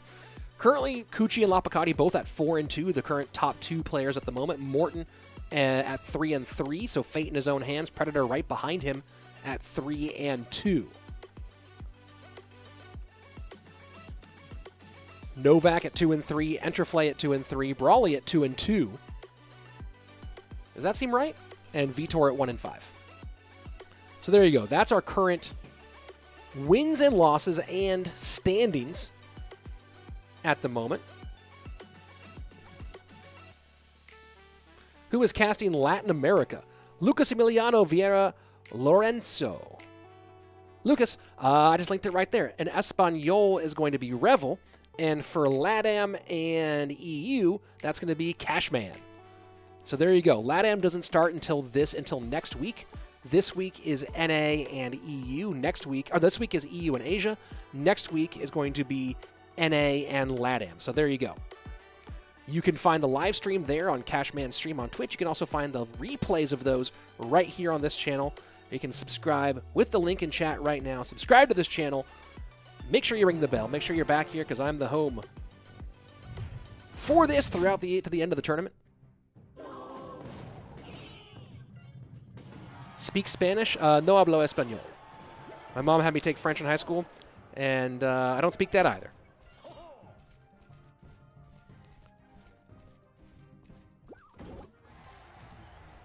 Looking like GY Cannon Cart for Cuchii Cuu. First time seeing this, and we're this deep into the tournament. GY Cannon Cart, we saw it like crazy the last few days. First time seeing it today. Interesting. Are you going to stream Latin America? Ana Luisa, no. I am streaming North America, and Cashman streaming Latin America. So there you go. How many players left in NA? All 32 are still left in NA because NA starts next week. Current standings there on the right-hand side. So as you can see, there's the answer to your question. Morton currently at 3-3. And again, this is a must-win for Vitor to stay, even with a shot. But if 2 players hit 4 wins, he is officially out. Not officially out yet, though, is Vitor.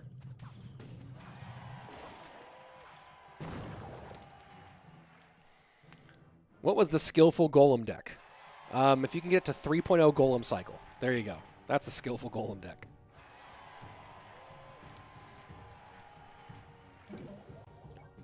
Vitor mortars up, left-hand lane.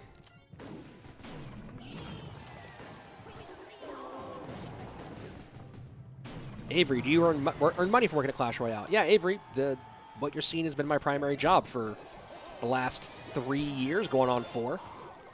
Although I've added being a producer in this last year and a half or so.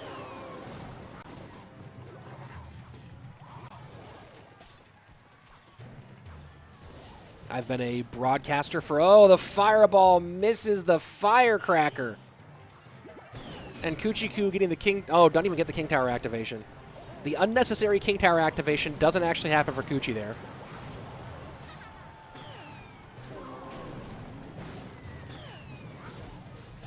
And a couple of little mistakes here in a game that could end up being very tight.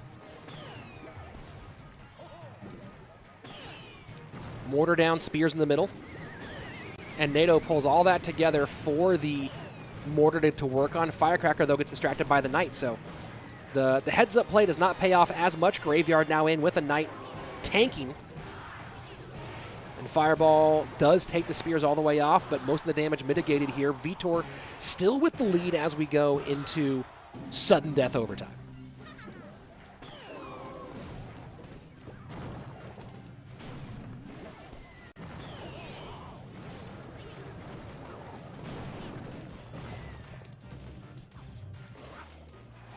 We're going to the left-hand side.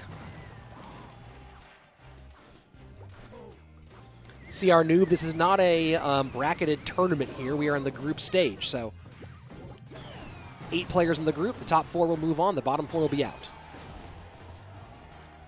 Zeliax, why do you want a King Tower activation in a Mortar matchup? You don't want one in this matchup. This Mortar matchup, you don't want it. For Mortar GY, Mortar Miner, Mortar Hog, any Mortar deck that also puts damage on tower, that's when you want it. So if you're playing against Mortar Graveyard, Mortar Miner, Mortar Hog, those are the ones where you want that King Tower activation. Here, in this matchup, you don't want it. There's no value to it. But still, you saw Cuchii Cuu going for it with that Spear Goblin placement.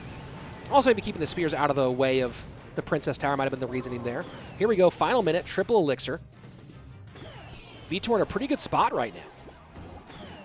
Cuchii not really getting to these firecrackers. Vitor with the NATO to the opposite side. Cannon Cart's going to do a lot of damage over there. And now the defensive EQ has to come out, and that Cannon Cart in the right-hand lane does a ton of damage. Mortar NATOing that Cannon Cart over again is Vitor. If that Cannon Cart gets through, and it does not get through, but Fireball in, I'm not sure I understand. Does the EQ get it done? And it does. Vitor takes game number 2, prevents Cuchii from the official clinch, and keeps himself alive. So despite a difficult day, Vitor gets a nice win here in his 6th game in the tournament.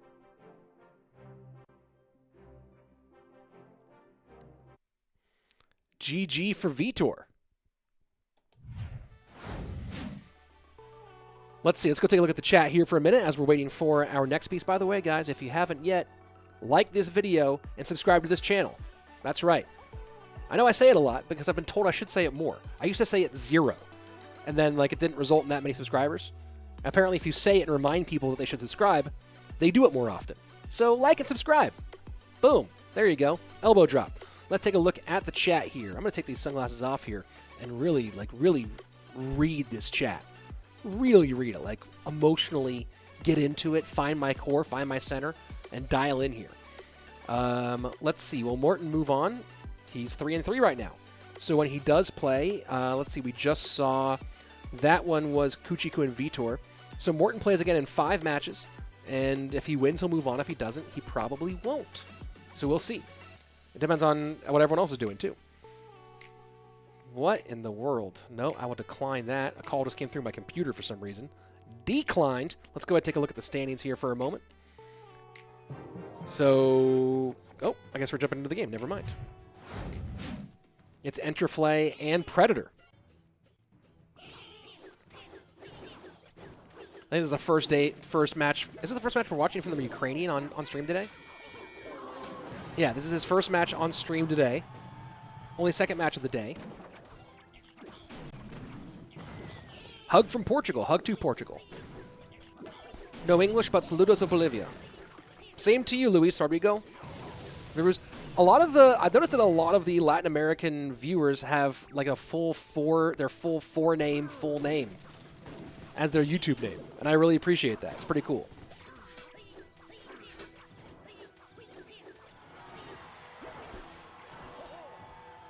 Is there a bracket for this competition? Asked Lapis. We are not in the bracket stage yet, Lapis. We are currently in the group stage. What is the flag of Predator? This is Belarus for Predator against the Ukraine of Entriflay. So there you go. And as you can see, Predator currently in the top 4. A win here puts him very close to a clinch.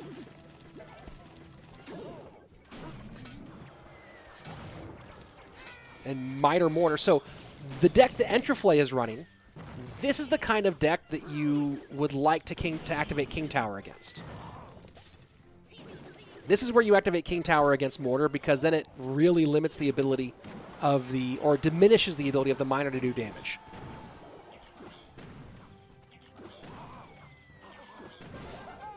Predator's Blazer game is strong, says Matt Patterson.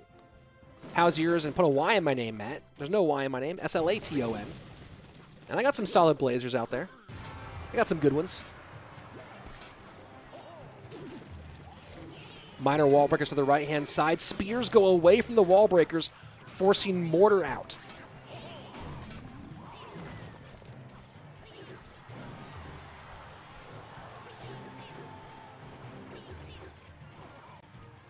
Attack saying, wow, this group is so close, I think anyone can go in and anyone can go out. Yeah, pretty much right now, it's very, very tight. Pedro Oliveira, say, do you watch the NBA?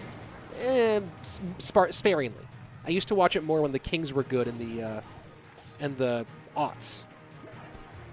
You know, between like 1998 to 2003 or 4. Minor wall breakers to the right-hand side one more time. Poison working on the left. This is where you activate if you can. No spears for Predator, but that's where you activate if you can. The Mortar high in the middle. Spear Goblins played in the same lane, directly on King Tower. Release them right when it hits 3/4 on the timer. Wall breaker doesn't connect. Oh, I thought that one was going to get in there for Predator. Sat Kings were never good, said David Deacon. I'm guessing that David Deacon's a Laker fan. That's my guess. The Sacramento Kings were very good in 2001.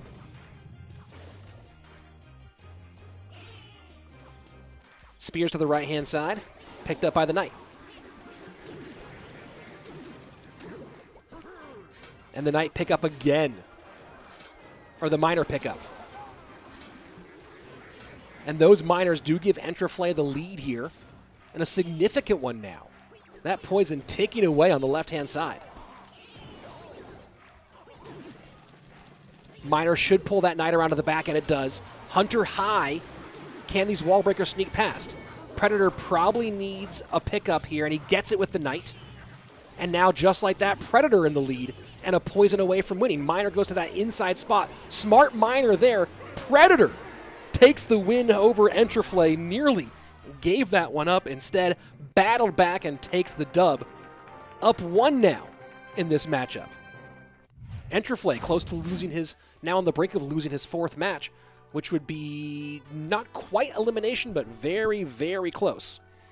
Matt Patterson, when White Chocolate was on the Kings, yeah. When Jason Williams is who you're talking about, when Jason Williams was on the Kings, they were pretty good, but then they traded away Jason Williams and got Mike Bibby, and that's when they leveled up to being like legit. So there you go. Diego, what's your favorite tank? And also like and subscribe, you guys. Thanks, Diego, for the support. What's my favorite tank? Ooh, that's an interesting question. Ice Golem. My favorite tank. There you go. 1 catch got him the win. Yeah, the minor catch, absolutely huge. Yeah, when Bibby replaced Jason Williams, that's when the Kings got from here to here, though.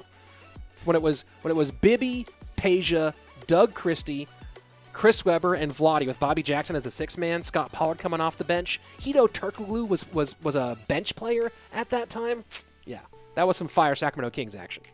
Let's be real. Peja, that's what when I was a kid and I would like shoot threes, that's what I would say is Peja, right? There you go. Kings were good when they had John Stockton and Malone. Omotayo. Don't think you're nailing that one there. Rich, can you adopt me? Says Sorry Boy. I cannot. I already have the one. What are your thoughts about the monthly abstentions of balance changes? Well, the plan that Clash Royale dev team has is to focus less on balance changes and more on improving the game overall. More on quality of life improvements, on features, things like that. And with that being the plan, I think it's a good idea. So there you go. I'm a Warriors fan, says Sam. Well, you know, congrats on all your championships. Let's see. Anything else? How many losses? How much loss do you need for an elimination? Says Nassim. This is not that kind of tournament. This is we're in the group stage, guys. I'm just going to go ahead and hit the app grade. Go ahead and follow an app grade. Go ahead and read the rules. How do you feel about Harden in Brooklyn? I hope he's happy. There you go. I hope he enjoys himself there. Who is your favorite Kings player? Mine was Jason Williams. I mean, even though the Kings got better when they got rid of him, Jason Williams was still way up there. Jasmina asking, who is No Candy Only Wi-Fi? No Candy Only Wi-Fi is an American player who's known for playing Bowler Graveyard, who has qualified for the North American region in this tournament. No Candy has a lot of experience playing in various competitive formats, including a lot with Super League Gaming, which is where I used to be a commentator there as well. I think No Candy is from Arizona, if I remember correctly. So there you go. How effective do you feel Golem is now with all the changes that have gone on?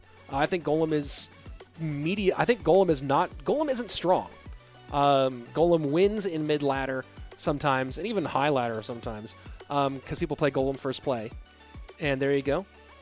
Jasmina, I answered that question. Let me go ahead and just, maybe you're not hearing. So I'll say this here. So waiting on our next matchup here. Not sure what's taken so long with the next one. Predator with the win over Entriflay. I think that was that the end of that round, end of that match, or are we still in that match? Brawley and Novak. I don't know if that's going to take place on or off stream. I'll find out. We'll find out actually here in just a second. Here we go. Oh yeah, we're still in Predator and Enterflay. Here we go. Which is better, Valk or Knight? Knight's probably more versatile right now, but depends on what deck you're playing. Valk might be better in some decks. Hold on.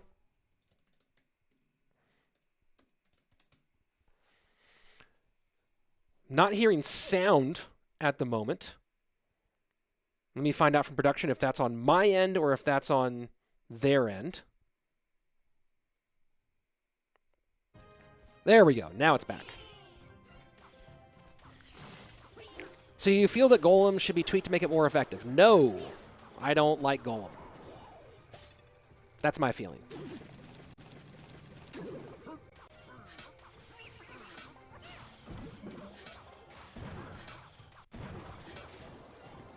Let's see. What happened to the Twitch stream, says Lloyd. The service I was using to push to both Twitch and YouTube failed, so I had to cut the service out and go straight to YouTube.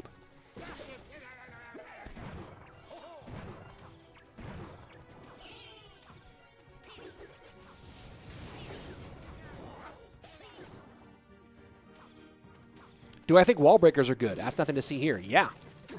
Minor wall breakers in the hands of the right player, pretty darn powerful.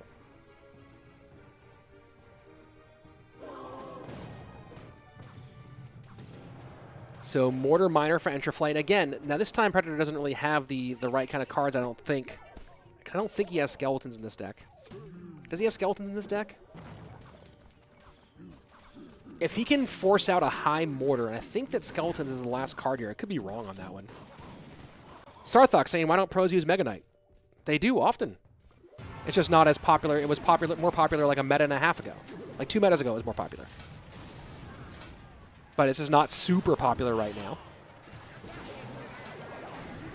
Should pure spell cycle be viable? Not in my opinion. I mean, I think it should be a viable strategy within a deck. But they nerf spell damage to King Towers significantly to stop that from being a primary method of gameplay. Oh, it's Recruits for Predator. Yeah. As we're seeing now.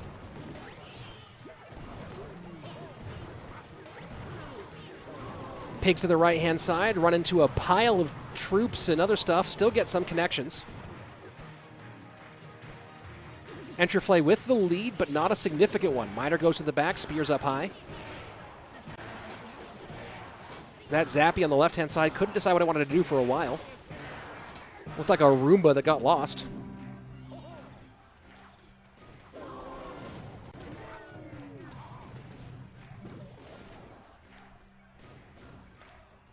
I think that's the new name for Zappies, the Roombas. You guys know what a Roomba is? The robot, the little robot vacuum cleaner?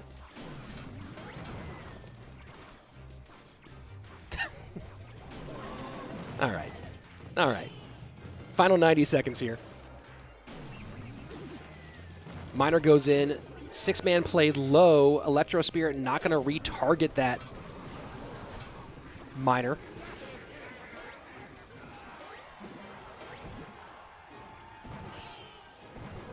And the Hunter comes out, and the Brawler does not get to the Flying Machine to the Hunter in time, so gone. But look at this. Pigs to the right-hand side. Mortar, I don't believe anybody will get there in time. Log trying to stop a lot of that damage here, but a lot of damage does come in. Doesn't matter, though. Minor left-hand lane should be sufficient. Log Poison.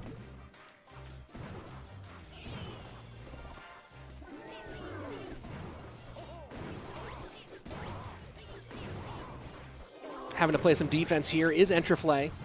Pigs to the right. Fireball trying to clear out the way. Poison will do it, but will it do it fast enough? I think so now.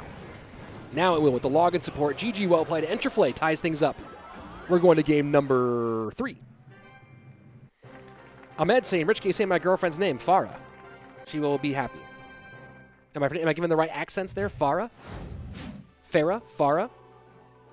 Farah? Well, whichever one it's pronounced as. Hi, how are you? What's a great way to improve in Clash Royale? Play a lot. I'm not the person to ask what I think the skill cap is of a deck. You know, I think I can tell you what I think are low skill decks when I see them. But the highest, I don't know what the highest skill cap deck is. For me, Minor Wall Breakers is kind of up there, though. How to improve? I don't know. If I had the answer to that one, I wouldn't be a 6K player. But I'm a 6K player, so there you go. How long is this stream for? Probably about another hour is my guess. We are currently on Predator Entriflay. We're probably one of these matches will be off stream. Maybe it might be Brawley and Novak might be off stream. We'll see. We have Vitor versus Novak / Triple S. Oh, Vitor Triple S might be off stream. Do you know 8-Bit Thug? Top player out of India? Oh no, 8-Bit Smoke is India. 8-Bit Thug is a different guy. Hey Rich, why don't you play CRL? Not good enough. What's your creator code? Hey, what's my creator code? Great question there. Mr. Nothing to See here. Right there, bottom of your left-hand side of the screen, code RICH. Use it in all Supercell games to support me, to help me out. And look, I encourage you to use my code. If you don't use my code, use somebody's code. You know what I mean? It's nice to use somebody's code there. Rich, you're not 6K, bro. What do you mean, I'm better than 6K? Or are you saying I'm worse than 6K? I hit 6K most seasons. Sometimes I don't push because I'm busy. But, you know, when I actually push, I hit 6K. My best is 63.23. Let's see. Speak Portuguese. Obrigado. That's about all I got. Picanha. That's about all I got there for Portuguese. So waiting on our next matchup here. Are we still... That one ended, right? I keep on not remembering if we are done with matches or if we are on game number... I think we're on game number 3 here. Yeah, game number 3 here. Joshua K, what a betrayal. You hang out here this whole time, and you say you're going to use someone else's code. Here we go. Game number 3, Enterflay and Predator. Rich, what do you think is the most competitive on the Bren Chong Cup? Asia, Asia or Europe? I don't know. I have to think about that. Some of those groups in Asia, though, are pretty stacked. Gotta admit. Vincent asking who wins, Rich or Ash and CR. Well, Vincent, if you subscribe to my channel, you can go see a best of 5 between myself and Ash. The name of the episode is Schmo versus Schmo. And I won't spoil it for you, but you can actually go ahead and check it out there. Alexander asking why do some matches take place off stream? To keep the stream from being too long. To keep us at 3 hours. So matches that end up being not competitively relevant or not particularly compelling do not get put on there.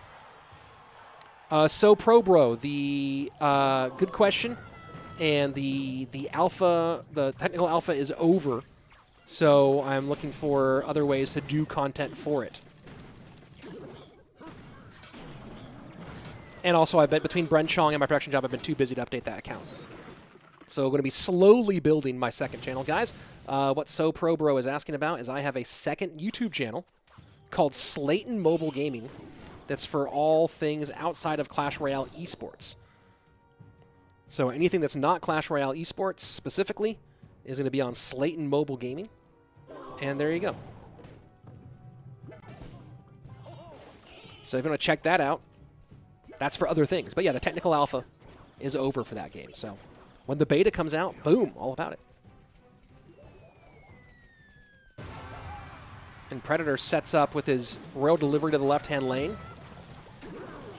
So this is actually a perfect situation where we're talking about that King Tower activation. If I'm Predator, next time I play Hog, I want to have spears available behind it. They're not in cycle at the moment. But what I'm wondering here, if I'm Predator, you can kind of bait out the high mortar, and we'll see if Entriflay doesn't want to do it because he's worried about that King Tower activation, right? So see how the EQ, so here's the math on this matchup, right? The EQ keeps on getting the mortar, so eventually Entriflay wants to go high and will want his mortar to pressure one of these towers as well. So if I'm Predator, I'm trying to set myself up so that I have spears in cycle for a Hog to try to get the King Tower activation. Not as important at this stage in the game. Zeliax, do you play any PC games? Well, I have a Mac, so no. I used to play. I played a lot of Quake back in the day. Oh, and not in range. Now that Hunter pushes it back in range. Not in range, though.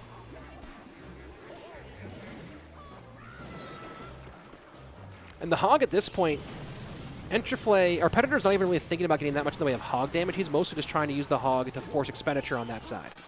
Spears do not get the pickup here. Predator, maybe the threat unraveling here a little bit for the man who started the day off undefeated as the leader and now struggling.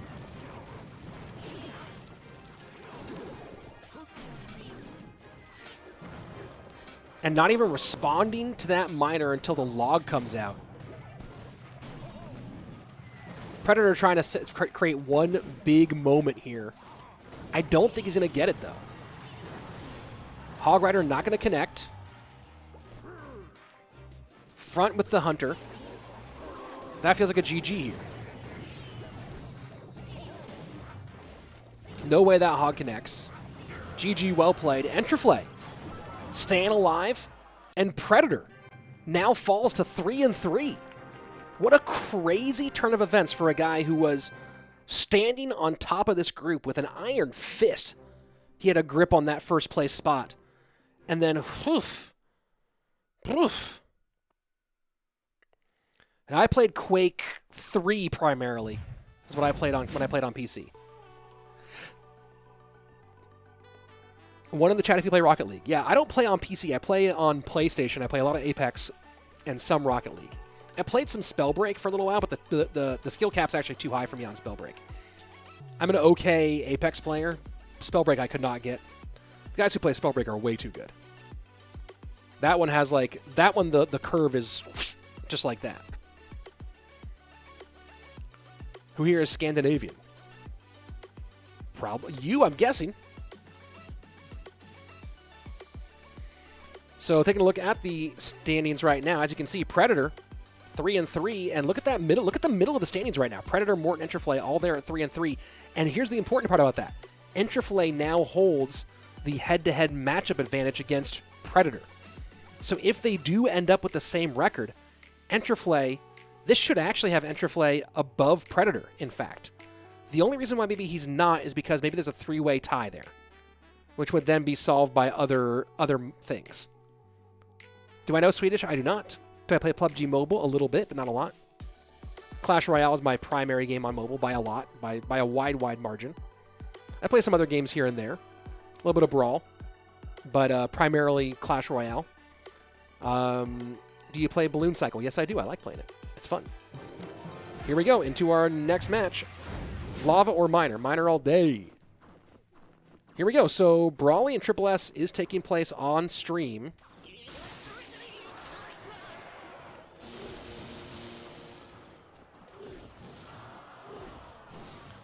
Just going to check to see if any of these are going to be off stream.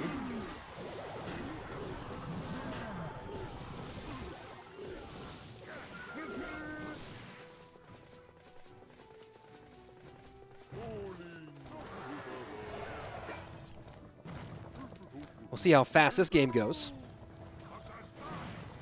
The Lost Guy is asking, how does 3-3 get different win rates? Because 3-3, the Lost Guy, is their match win rate, whereas the percentage is their game win rate.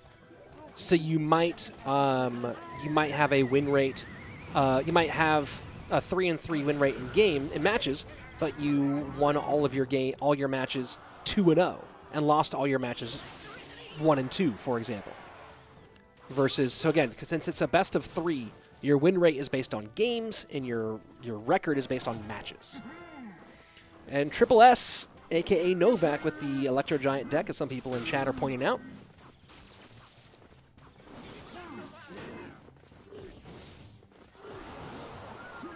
Is there a thing that a Clash of Clans eSport may be like Clan Wars? There is Clash of Clans eSports. There was a Clash of Clans World Championship this year. Brawley sets up Bowler to the right-hand side.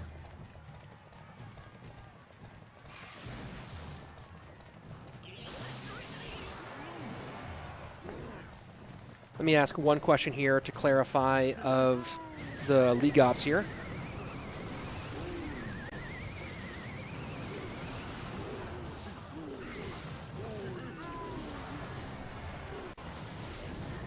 Can Vitor qualify? Asks Ryder Way. I'm technically yes, but I don't know about the head-to-heads and things like that. From a record perspective, Vitor could still potentially get in. Man, look at all that lightning there on the left-hand side. This King Tower activation going to make things real frustrating for Brawley.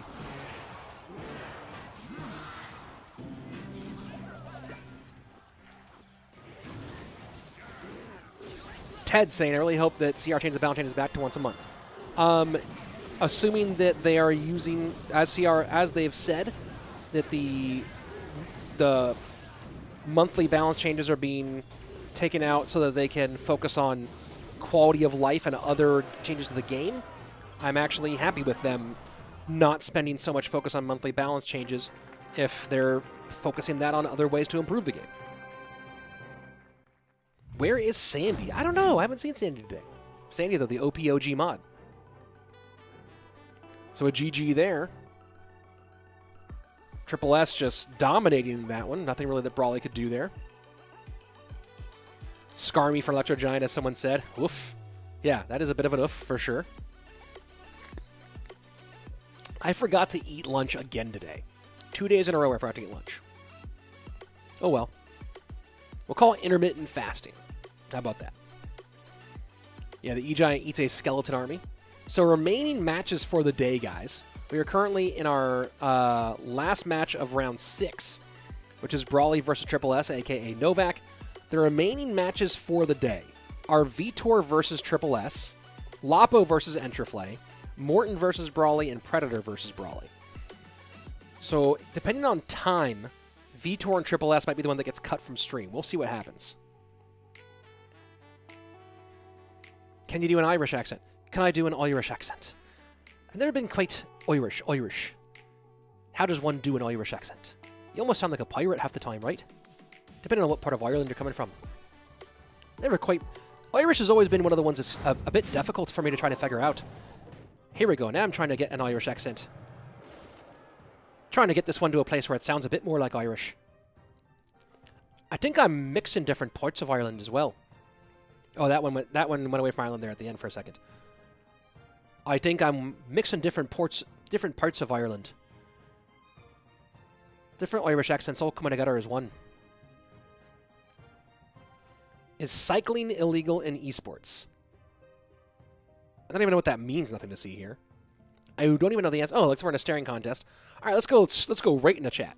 When is Adrian Pedri and Sergio Ramos? Charlie in the LATAM region, which will be next week. So there you go. Ted Ireland appreciates the accents. Jordan saying, I was born in Belfast. Hey, bye, Diego. Thanks for joining. Yeah, a bit of the Scottish accent. Yeah, Scottish is much more easy. It's a lot easier for me to do Scotland because I used to live in it. Never quite got the man. Now that I've been doing both, never quite got the Irish accent down, but Scotland's fine. Pretty easy for me most of the time. There's a couple words here and there and phrases that I struggle with, but the other part about it is that the Edinburgh accent's not that hard though because it's kind of anglicized. But Irish. The thing about Irish accents is, for me, I have to kind of spend some time, like... Well, I went right into Scottish there again. I have to spend some time, like, thinking about it. Blake Costello comes down to the ginger hair. Yeah. I'm blonde. The lighting always makes me look redheaded. If you see me in sunlight, there's not a hint of red in the sunlight. But indoor light makes it look reddish. How old am I? 98. I look great for 98, though. Is Triple S... No, he's going hog. Yeah, Ross. I lived in Edinburgh. I used to live. I lived in right off of Cowgate. I lived on the Cowgate actually. My bedroom window opened up onto the Cowgate.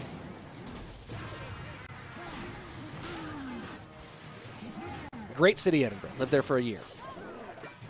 Haven't been back in a long time. It's been about 13 years. Rowan saying hi from South Africa. I don't know that accent.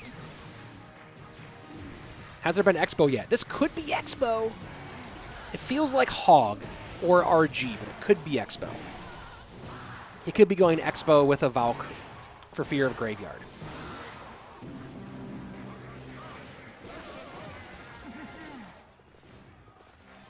So it's just straight up Spell Cycle. Oh my gosh, Triple S just playing straight Spell Cycle. All right, guys, you wanted to see if Spell Cycle was viable. Triple S going straight Quad Spell. My lord. I've seen this played in CRL once. I think that was in the 2019 season. Yeah, I was studying there, Ross.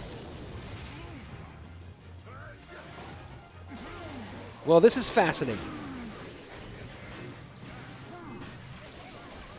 My guess is it's going to be really difficult for Brawley to break through here and do anything.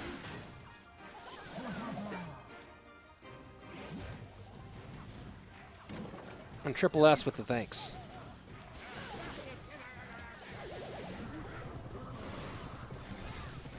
You know, I don't have a dog in this fight. But between the deck choice and the BMing, which Triple S has thrown a little bit of that here and there throughout this event. Now I kind of want him to get blown out. I kind of want this to just, like, go real bad real quick for him. Things I would never say during CRL broadcasts.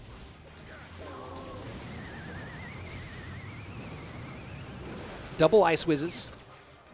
And these Teslas are so annoying. Is Tesla the most annoying non-spawner building?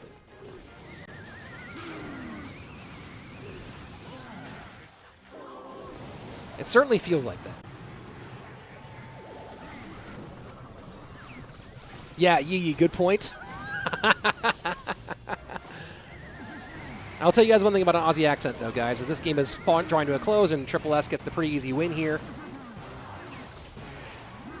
If you're ever traveling, and you're in a hostel somewhere, as they call a youth hostel, you're staying in a hostel somewhere, you're traveling internationally, and you hear an Aussie accent, you hear an Australian accent, I'm going to tell you guys right now, the best advice I can give you as a traveler, hear an Aussie accent in the hostel, go make friends immediately, because you will have a good time that night.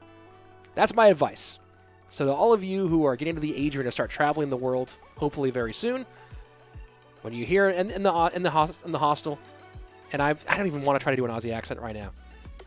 I feel like it would go really, really poorly. Right? I'm trying to like think of like how I would get my brain to an Aussie. I can't switch accents very quickly.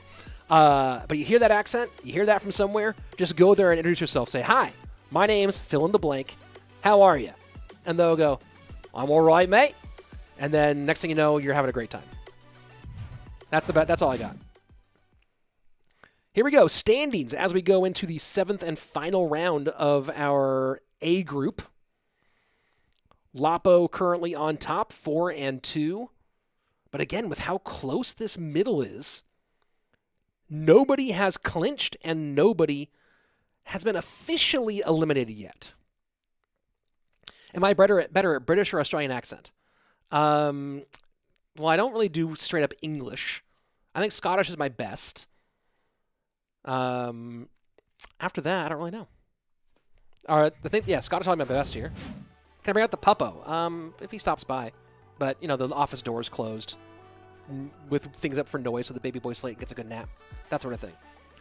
Next thing you know, I'm not gonna say that phrase there at the back end. But there we go, trying to do an Aussie accent to some certain degree. That's the fun thing about trying to do Australian, right? Trying to do Australian. Don't even say the first part, you just say Australian. Trying to do the Australian accent is you kind of go up at the end every once in a while. Not all the time, though. But they do have quite a good time, those Australians. Getting around, having fun.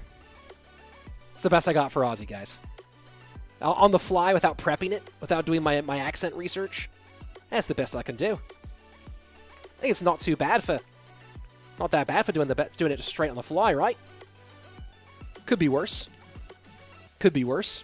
Can you do a London accent? I don't think so. All right, let's go ahead and jump into the game. Salty Sim Clacker says 4. Is that rating my accent? So I guess Vitor Black-White. Vitor versus, whatchamacallit? Black-White. Vitor versus Triple S happening on stream.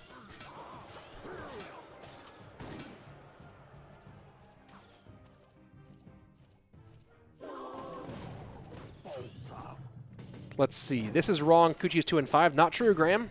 Cuchii is not 2-5. What is baby boy Slaton's name? Nope. Not sharing that. Aren't you super hyped to see Greg play in NA? Greg is the only reason why I'm going to watch NA.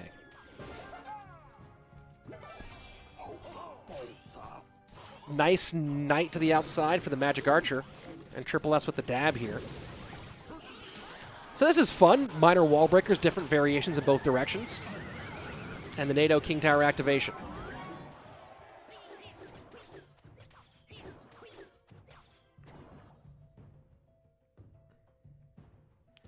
Coat Bridge, I don't think I want to get there yet.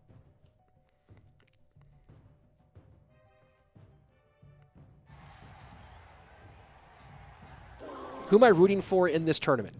I'm rooting for Greg, because he has the best name in the game. Greg.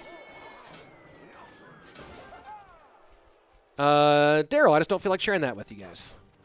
I want my son to be off the internet and like away. I want to have as much privacy as possible, you know? In general.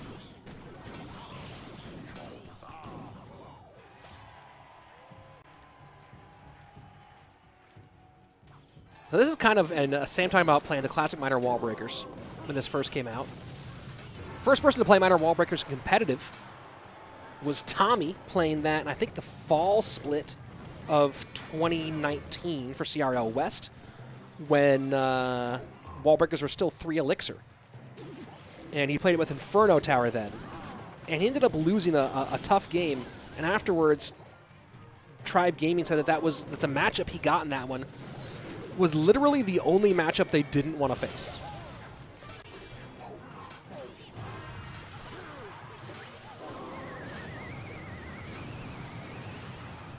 $8.99 on the right-hand side.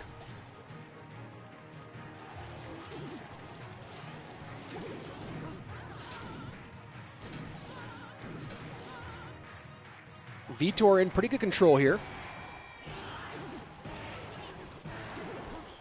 Wallbreaker does connect on the left, and the magic archer control from Vitor has been the most important part. And look at that, the Wallbreaker's right into the magic archer. They still get the connection on top of all that.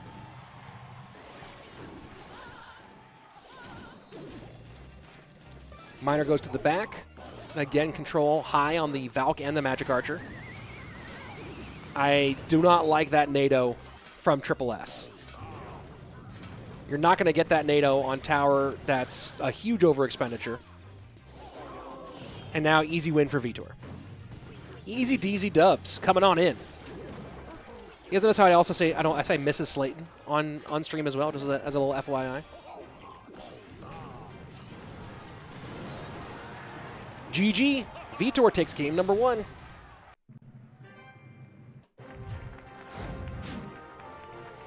How do you make a deck? Asked somebody on Motaya with the correct answer. Take 8 cards, put them together. Boom! Gotcha. Gotcha. Elbow drop. Yeah, the Desperation NATO. That's what we're talking about. Yeah, I guess so. Yeah, I guess you don't really have much to do there at that point. Let's see. Coming up after this one is going to be Lapo versus Entriflay, and then Morton Brawley and Predator Brawley. And then tomorrow, for those of you guys who are keeping track, tomorrow we're back here with Group B action.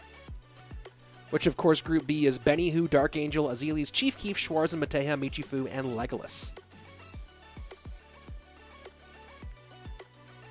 How many players qualify from each group? 4 players move on from each group. We have 4 groups, A, B, C, and D in each region. The top 4 from each group of 8 move on to the regional finals. And then, of course, all your information there in the rules. Go ahead and check the rules that are linked in the chat right now. Check those chat. Check that chat link. Go ahead and get it. Guys, have you subbed to my channel yet? I see 492 likes. We should be at 5,070, but unfortunately, not all of you have liked it. But let's get to 500 pretty quick, because it only takes 8 likes to get to 500. Come on, guys. 8 likes for 500. That's not that hard. But yeah, go ahead and subscribe to the channel. Be a part of the action. Morton tonight. Morton will be playing in a couple of matches. Morton will be back soon. Is the lag finally fixed? Yeah. We've been all fixed for a while, dude. Here we go. Game number 2. Vitor with the advantage. How do I join CRL? Noah Steinbach. That's not the link. Noah Steinbach. Where is it? I have the link for you right here.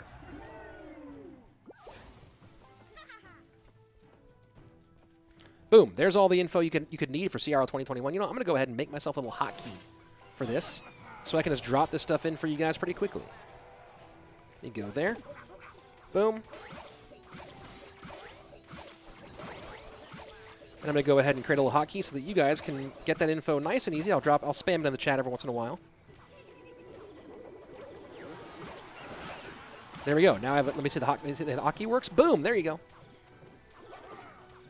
All right, the Roombas come out, connect on the left-hand side. Skarmy working on the right-hand lane. 6 Loon for Triple S up against what looks like a variation of the little Chen deck from Vitor.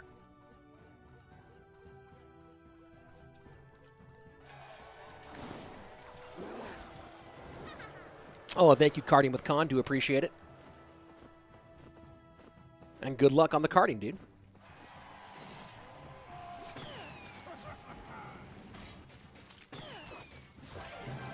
And Royal Giant down with a lot of support. Zappies, Firecracker, Goblin Barrel comes in.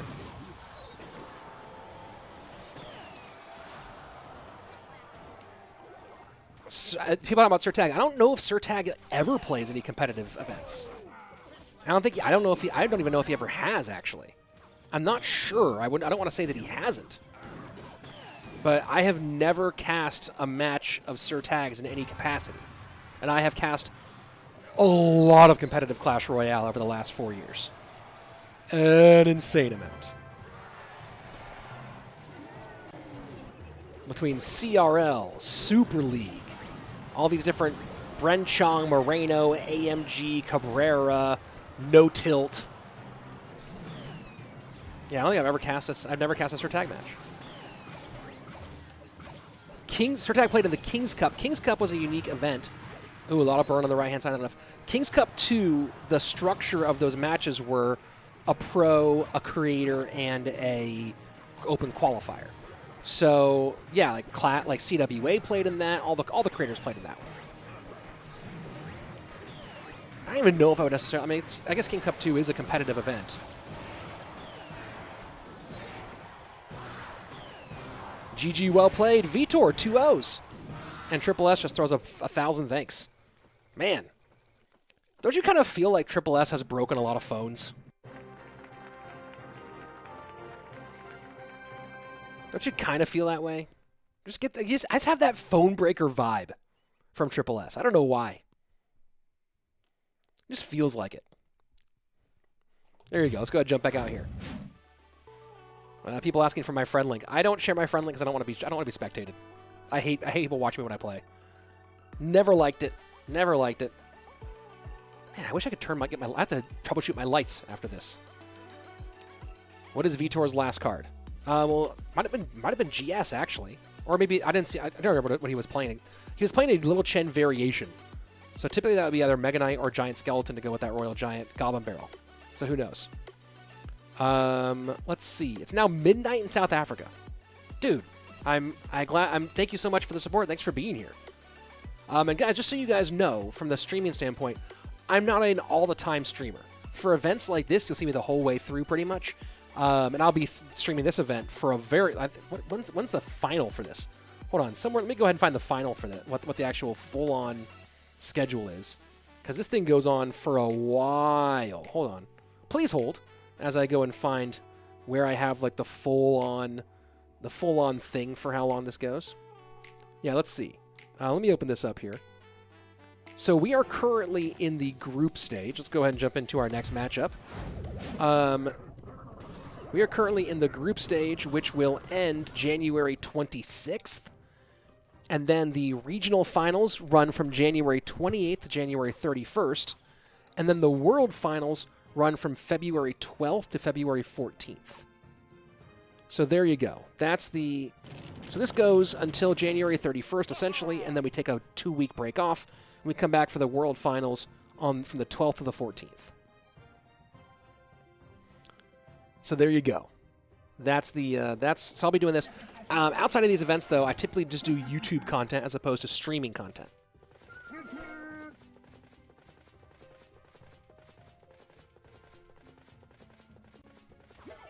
Is this on daily, Rich, or just weekdays? This is on a mixture of... We'll be on tomorrow. This is on a mixture of weekends and weekdays.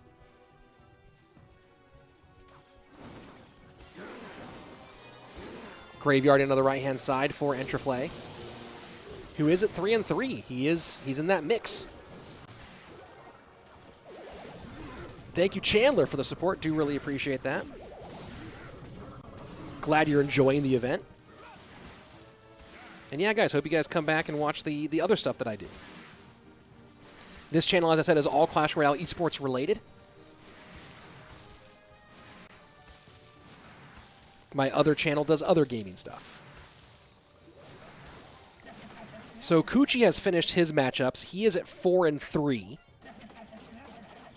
Cuchii Cuu is probably guaranteed his qualification, but not necessarily. Lapo is currently at 4-2. Enterflay is at 3-3. So Lapo wins here. He guarantees himself his way through and probably clinches the group, in fact. Entriflay wins, and he puts himself in that weird... he makes things get real crazy if Entriflay wins. Because then we will have 3 players already at 4-3. Morton's at 3-3, and Predator's at 3-3. So those matchups against Brawley are going to be big. Vitor's at 3-4, and so is Triple S. Triple S is currently listed as 3rd place. I think that's off, though.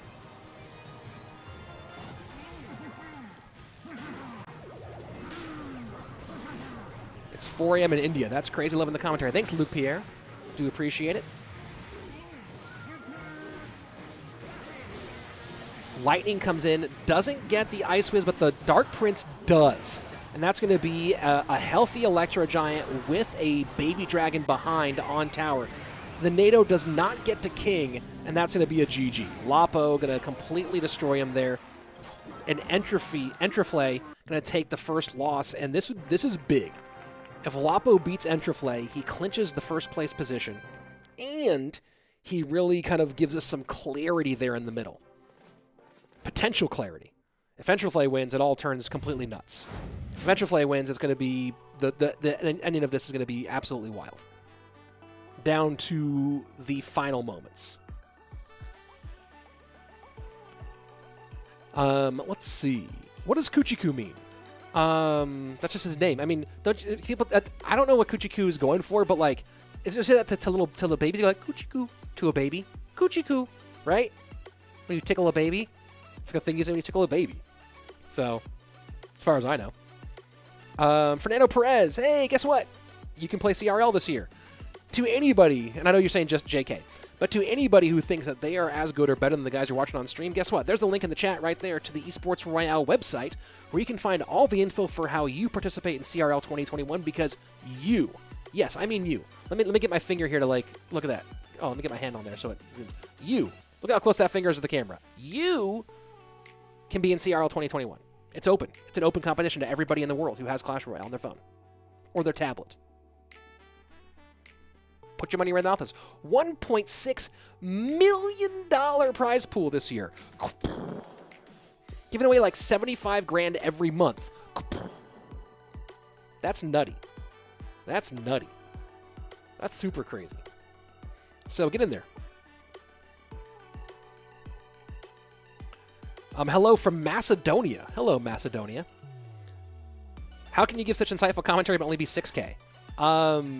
Well, how can a broadcaster talk about a sport when they're a broadcaster but never played in the sport they're playing in, right?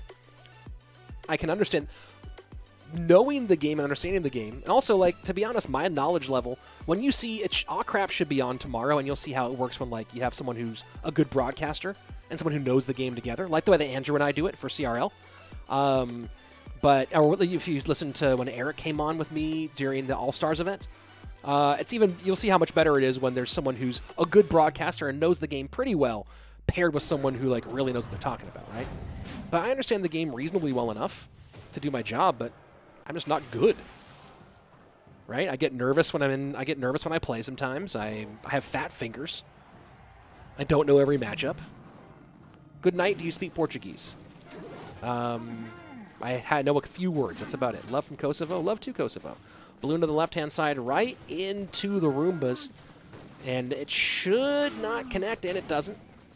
Dark Prince going to slide on through here and get one shot. No, the bats pulled off in time because of the slow. All right, nice work. How do you join CRL 2021? There's the information for you right there. Graveyard to the left-hand side, and that's a nice bar barrel, but the delivery there in time to clean up the zappies behind.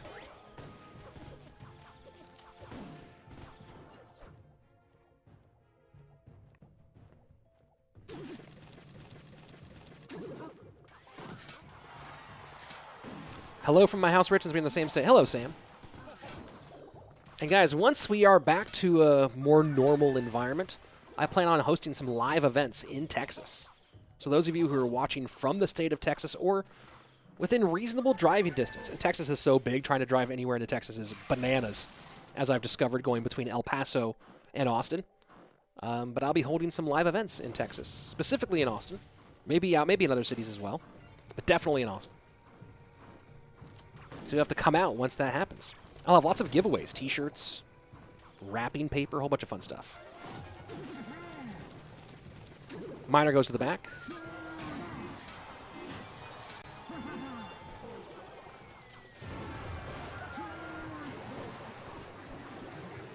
Final minute of regulation play. Lapo in the lead. Do you ever wish you were an elite barbarian? Good question. I just wouldn't want to be that angry all the time. I want to be a rage addict. Balloon does not connect. I think that's enough range for death damage, though.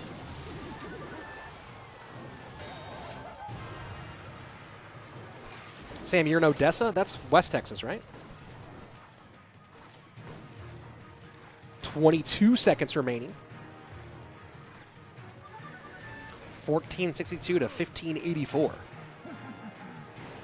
Alexander Marcatos, Rich, is Boss going to be in CRL? Well, since he finishes top 1,000 ladder, like top 200 ladder every single month, top 5 finish in 2020. Yeah. He'll be in CRL. Because anybody who... He already was in CRL, by the way. Boss played in CRL East as a part of TTG, is that right? But, yeah. Everyone's in CRL, guys. There's the link. You're in CRL technically right now. So there you go.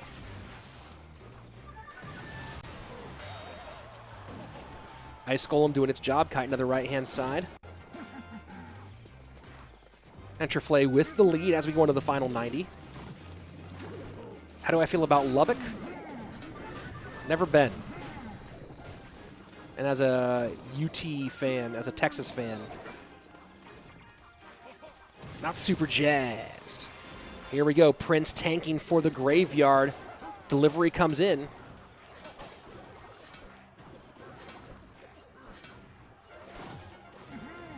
Final minute. Triple Elixir on its way.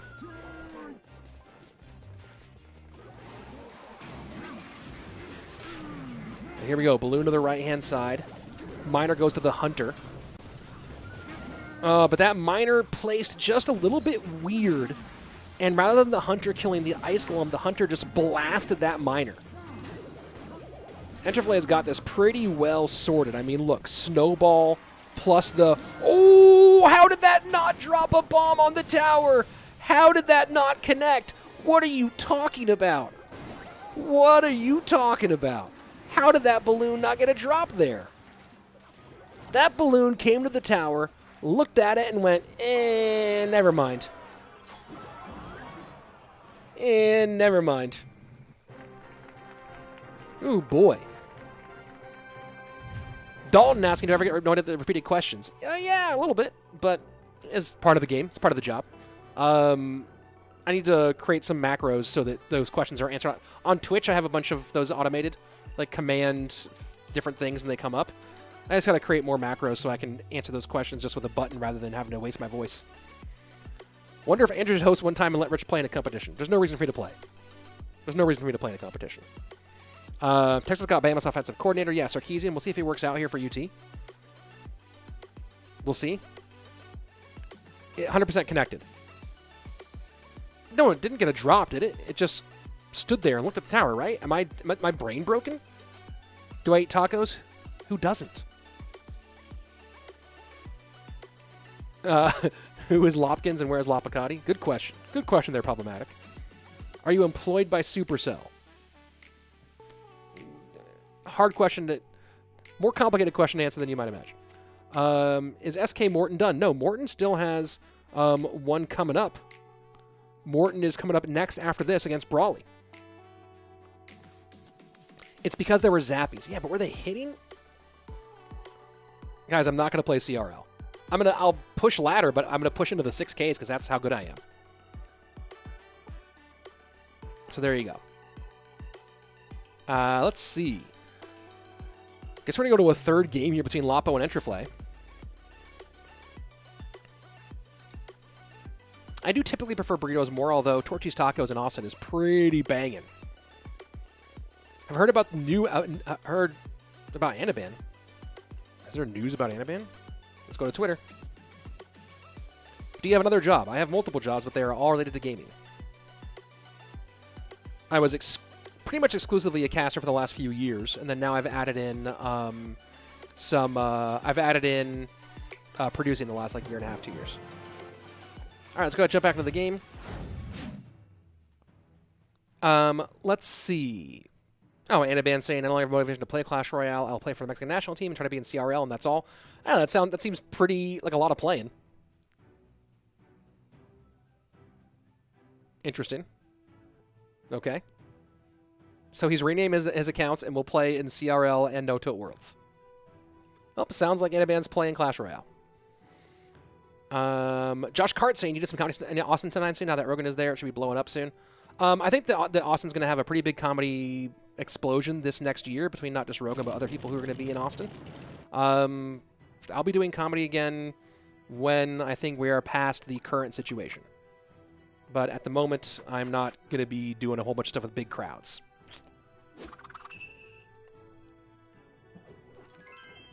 Let's see. What are your thoughts on Lucas? He's a good player. Nice guy. Where's Mini Minter? He's going to be playing, I think he's playing either in NA or in LATAM. I'm not sure which region he's in. Let's see which region Mini Minter will be in. I do have the schedule over here. I believe he's playing in this tournament. Let me go ahead and check that. Oh, yeah, Mini Minter is in Group A for the NA region with Latax, Sweep, Modaz, Borlax, Colton, No Candy, and Steven. Let's see. Here we go. Tom Segura also moving to Austin. Yep. Go Jeans. Tommy Buns and Christina P. I think Tony Hinchcliffe moved here. I know Red Band moved here. I talked to him a little while ago about it. A lot of people moving to Austin.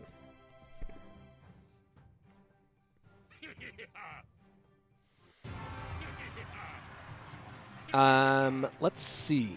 Are we going to start? Here we go. Roombas for Entriflay, Dark Prince for Lapo. Tied 1-1. I've never been to Portugal. I've been a lot of places in the EU, but not Portugal. You should do some comedy streams. Nah, I don't. Comedy needs to be done live in front of people. I've never liked streaming comedy.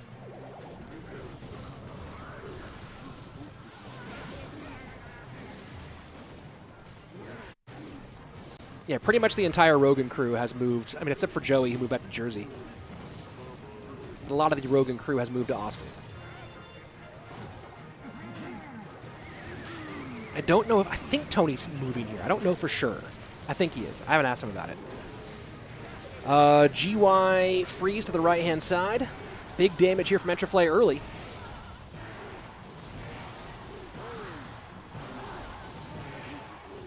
$18.98 to 13 to 12 to 12.60 on the right-hand side. Dark Prince sets up. And here we go, Graveyard in on the left-hand lane. This might be freeze territory here. And decides not to. Got to enough elixir, decided to worry more about the Electro Giant, though.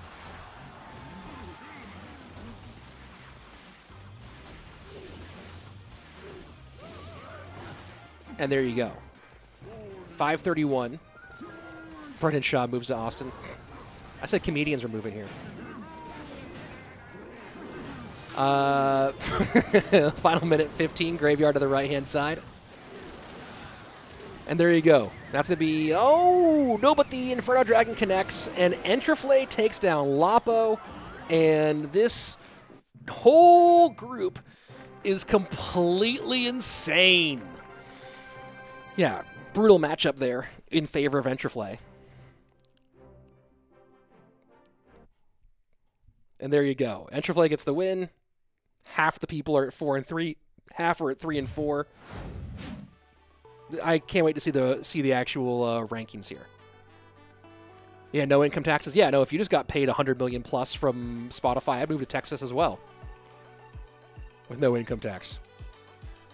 Texas is like, there's like a curve in Texas, right, when you have no income tax? Because California has really low property tax, but higher income tax, whereas Texas has no income tax, but Texas will get you on property tax. There's like this ratio thing in Texas where like the more your income outstrips your property, the better it is for you to be in Texas. Here we go. Let's take a look at the standings right now. So Lapo does take first place at 4-3. He's done for the day. Cuchii at 4-3. Entriflay at 4-3. Predator and Morton could both end up 4-3. And in that case, did Predator beat Morton? Did Predator beat Morton? Is that how that went? Let's go back and look at that for a second. Because if Predator beat Morton, then all Predator has to do is win, and he's into the next. Then he's in. Predator did beat Morton, so Morton has to win and Predator has to lose, or it's Morton's out. If Predator wins, Morton's done. So Morton plays next. Morton has to win this one to stay in the hunt,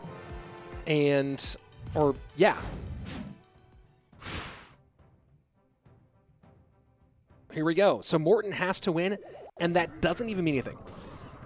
Stefan Lawson. Property tax usually isn't as bad as income tax. It's relative to your income, Stefan Lawson. Because as someone moving from California to Texas, keeping a close eye on it, it is one of those things where it depends on your income relative to property. Property tax in California is insane. No, Richard Anderson, property tax in California is phenomenal. It's the best. It's some of the best in the country. As a homeowner currently in California, because the way that California, I'm not going to get into how California property tax works, but California property tax, the way they lock you in, California property tax favors owning your home for a long time.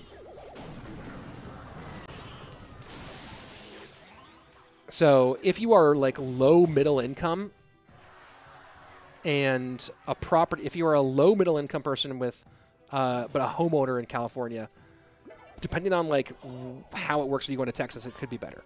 But California also has really high cost of living, though. Brennan Shaw, the butt of jokes in comedy community, MMA community. Yeah, well, good luck to him. I don't play Golem first play. Can Vitor go to the next phase? I don't believe so. I think Vitor. Maybe. I don't think so, though. They lock you in, but your house costs way more. Yeah. Although I'll tell you what, I mean, I live in Austin. In LA, I live in a pretty bad area, but the same size house in a good area in Austin costs the same. Best way to make it make sense. All right, this is not a housing costs. I guess we talk about a lot of random stuff on here, but this is not a housing cost stream, guys. This is a Clash Royale stream. And right now, Morton fighting for his life. Yeah, but Stefan Lawson, you do have to deal with some there's people everywhere. Let's put it that way.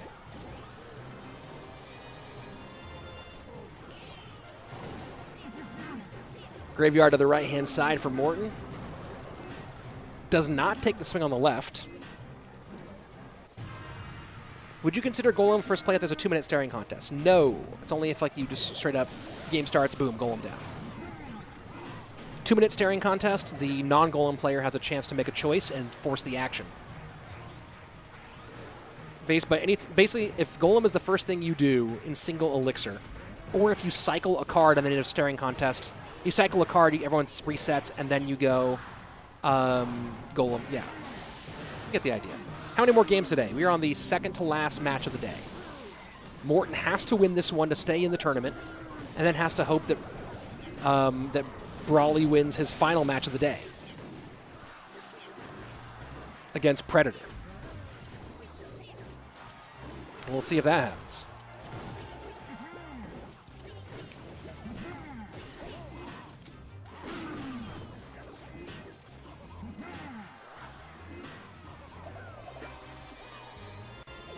To the left-hand lane goes the bar barrel and the cannon cart.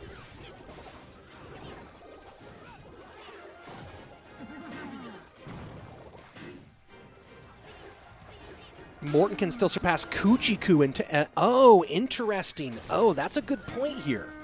I didn't even think of that. Morton with a win here because of head-to-head could still pass other players who are in the top 4. I didn't even think of that. So Morton maybe not. Morton does have to win here. He lost to Entriflay, so he cannot pass Entriflay. But Morton, I believe, did beat Cuchii Cuu, and he did. So Morton, with a win here, could pass over Cuchii Cuu because of that head-to-head. This group's gonna be complicated at the end, guys. This group, that's all I'm saying. Group's gonna get complicated here at the end.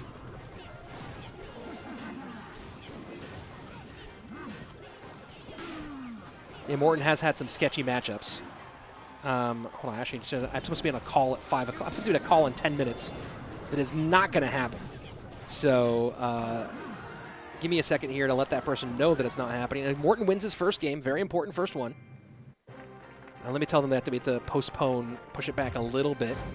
Let me go and look for...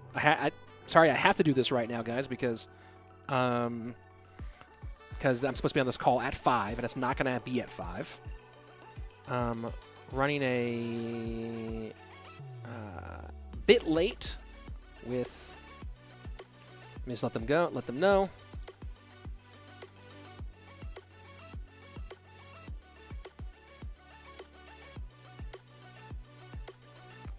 I'm going to go ahead. I need to check those emails as they come in. Morton wins game number 1. Needs to win 1 more.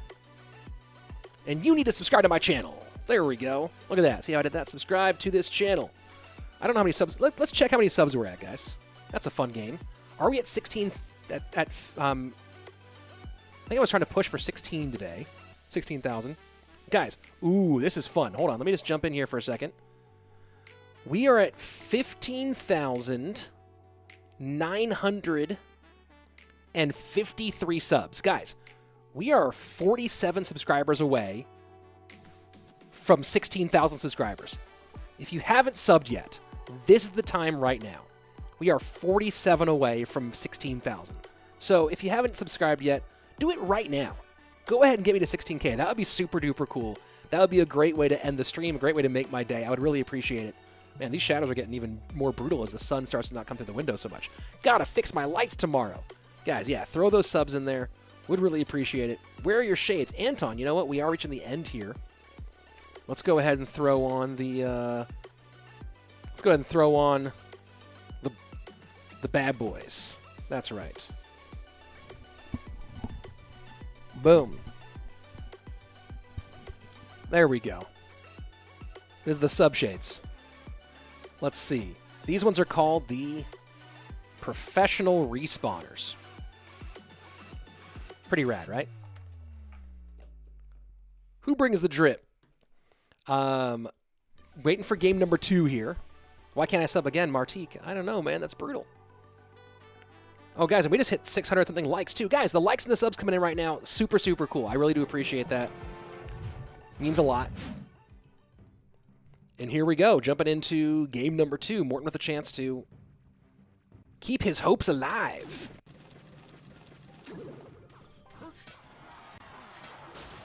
How many more games left? Luis Fernandez, this is the second to last match. We have one more match after this, and that's Predator versus Brawley. Gratas Gudavicius. Would it be a challenge to read my name? Possibly. How much do these shades cost? 25 bucks, Salty Slim. There you go. That's what they're called. They're called Gooders. Miner goes to the back. And the zap doesn't do much.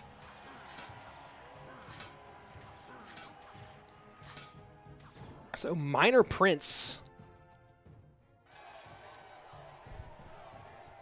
Am I going to watch McGregor versus Poirier? For sure. How does the code work in Supercell? When you go to whatever shop you're doing, whether it's Brawl Stars, Clash of Clans, Clash Royale, if you scroll to the bottom, there's a creator code portion. Put in the code. And that would be on the right-hand side of your screen right now. Code RICH. Help a brother out.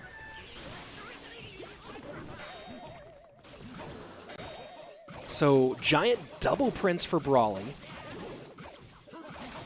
And good minor play here. Needs something, does Morton, to stop that Prince from a big connection. And the zap comes out, and he shakes his head. He knows that that was brutal, and now he's going to get punished for it. That's going to be tower down. Morton knows it. And now he's got a real uphill battle. Real uphill battle here. Giant double Prince is a brutal matchup.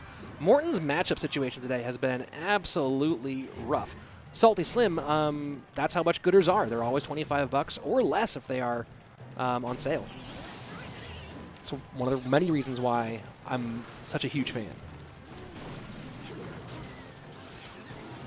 Man, there's so many bad things about this matchup for Morton. Double Prince is really frustrating for him. The Zap is absolutely brutal. EU is behind that. And wasting the Zap was real brutal. Yeah, Josh, absolutely. Sets up Prince to the right-hand side. Giant going to go with a full kite all the way around the horn. Miner goes to the Dark Goblin. And that's good fireball value, but Miner comes in. Hunter is going to survive this, I think. It doesn't, but the Dark Goblin, man, this is just, ugh. Just, ugh. Hey, did I hit 16K? Did that happen? Did that happen during this game? That'd be super rad. Hey, 16,000 subs. Thanks, guys. Oh, that's super cool. That's super cool. What a way to end the day to hit 16, huh? Could we hit 20,000 subscribers, you think, during this tournament? That'd be bananas. Like, between now and the end of this thing in January, February? That'd be crazy. But I bet we could do it as a team. I bet we could make it happen. Wow. Yeah, started 2020 at, like, 1,000. So this is pretty rad. Thanks, guys. That means a lot. And yes, the gooders. I'll get you guys nice in there. Come on. Come on, cool camera. Get the, there we go. There's the, will it focus properly? Come on, camera, focus properly. I guess it's not going to give me that. It's not going to give me that good autofocus.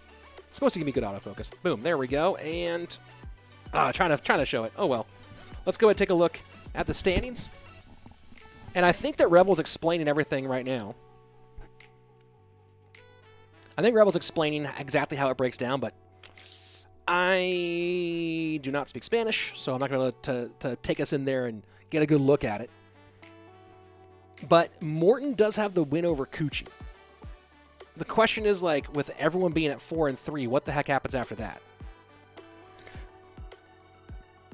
I think it really does come down to Predator in a lot of ways. Ooh, that was a weird thing. Mason, I was looking at some dragons. Is that a brand of sunglasses? I'm a gooder guy, dude. Oh, I need to cough 1 second.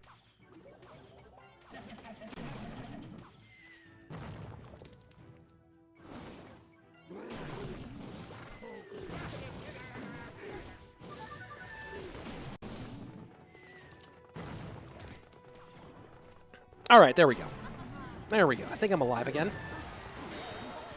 Got something in my throat. That was no fun.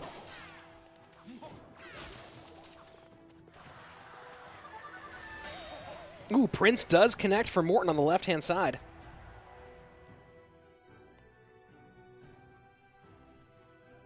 So Brawley switches it up, going Giant Miner.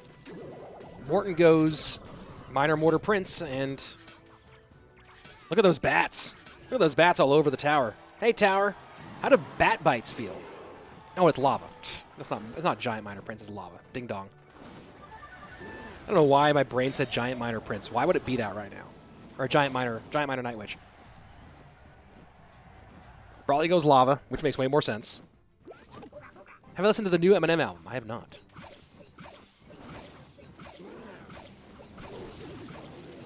Miner's gonna go to the goes to the Hunter, not the Dark Goblin. And the defensive Miner to protect goes low rather than high. Bats come out, though. And, yeah, there's a well played from Brawley.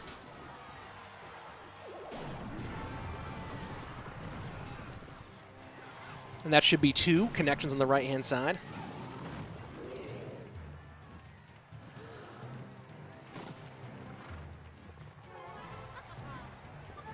And Prince goes to the right as well.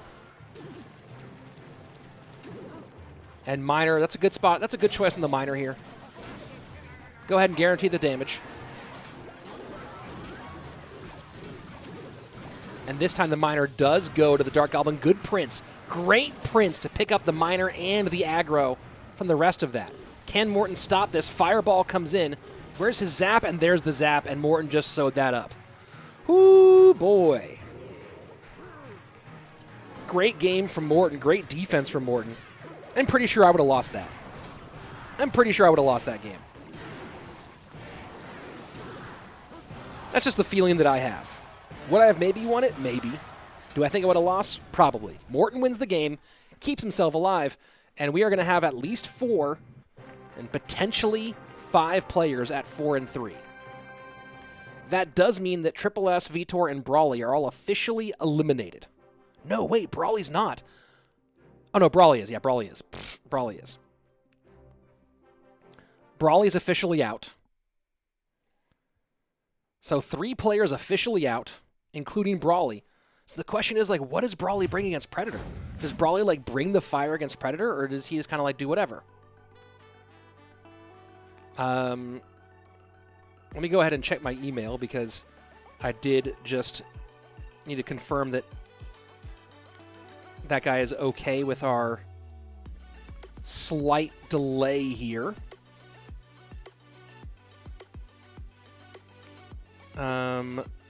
Oh, I said that to myself, not to him. Hold on. I said that's the wrong person. Why is that going to me and not... That's supposed to be going to... Oh, that's really annoying. For some reason, this reply, this did not go to... Why is it going to me and not to him? That is crazy. Why is... This is nutty. Okay, hold on. Running a few minutes late. Sorry, guys. I have to get this done here because I'm supposed to be on a call right now, and the email I sent did not go through. On a broadcast for another 15-ish minutes. Hold on. Sorry, guys. I know this is compelling. Here we go. Let's jump into the game.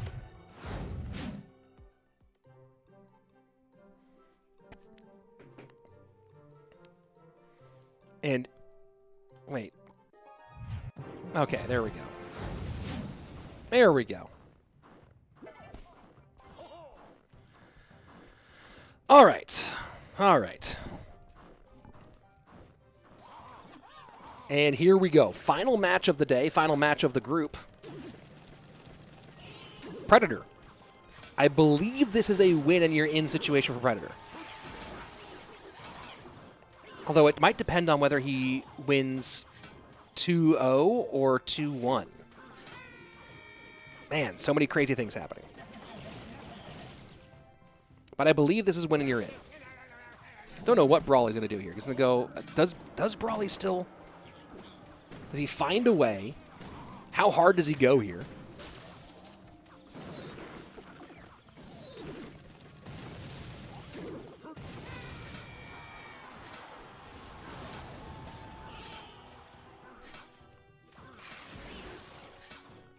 And this miner just chipping away here for Predator.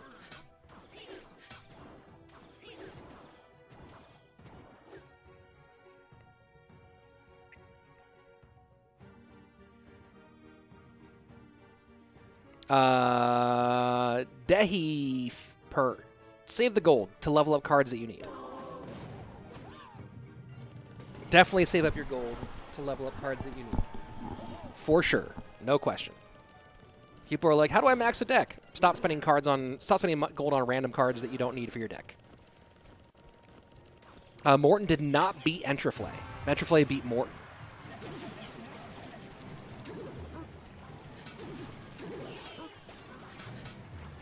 This is just a complete brutalizing on the left-hand lane. I think Predator's just got this. I think Predator's gonna nail this. Man, Predator started the day off 3-0 in matches, lost 3 in a row, and now needs this to clutch. That balloon might hit. Oh, just barely dies. Yes, there will be another stream tomorrow, guys, so don't forget to subscribe. 3:21 remaining. Poison on defense here. Interesting choice. It will save a lot of damage. And no pickup on the Early zap. Brawley tried to predict. Yeah. Brawley not playing his best Clash Royale right now, and whoo boy. Predator now one away from, I believe, clinching a spot in the top 4. I do not know how this is going to play out, though.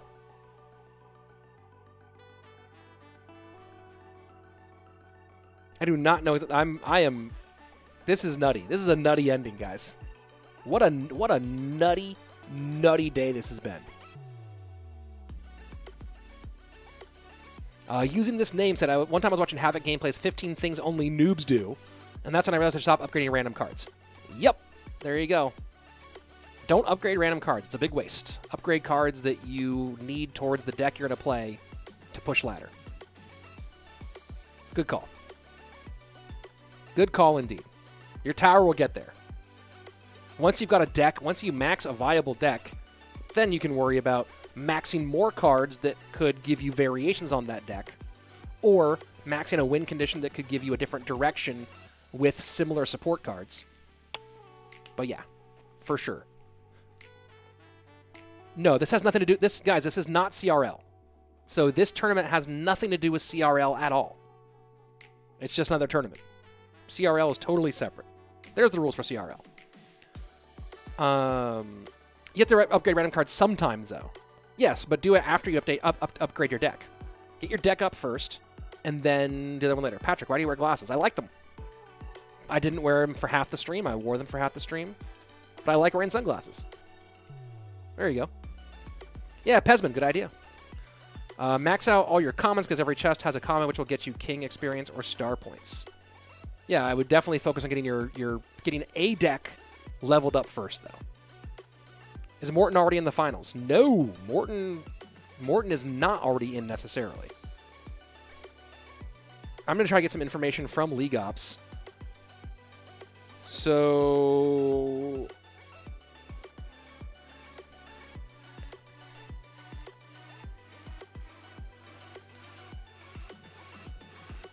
I'm just asking what happens when we have 5 people at 4 and 3. Uptime. I actually don't have a command. Here we go. Let's see if Predator can get the win here.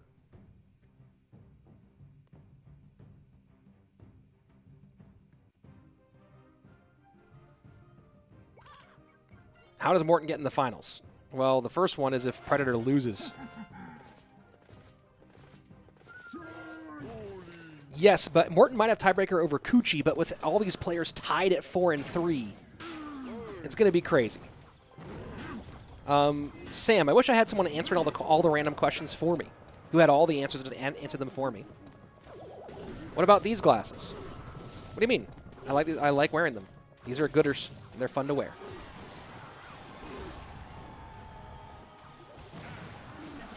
Guys, we are at 658 likes.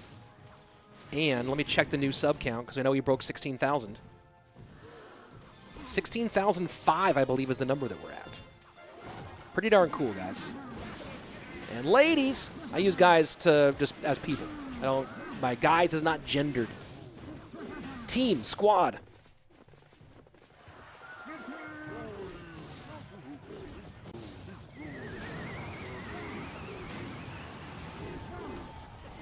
So Brawley not going down without a fight here.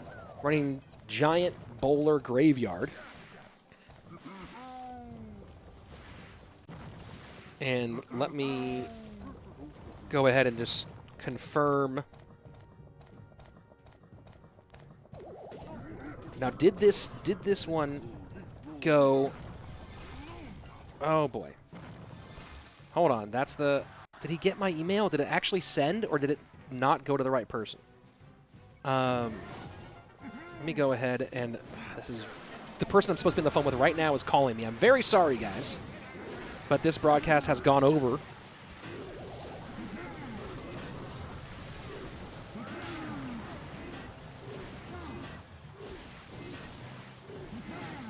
Ah, that's not even not a textable number. Darn it. Darn it. All right, here we go. Skarmy comes out to get ruined by that Electro Giant. Guys, I have to mute myself for one moment here. Sorry.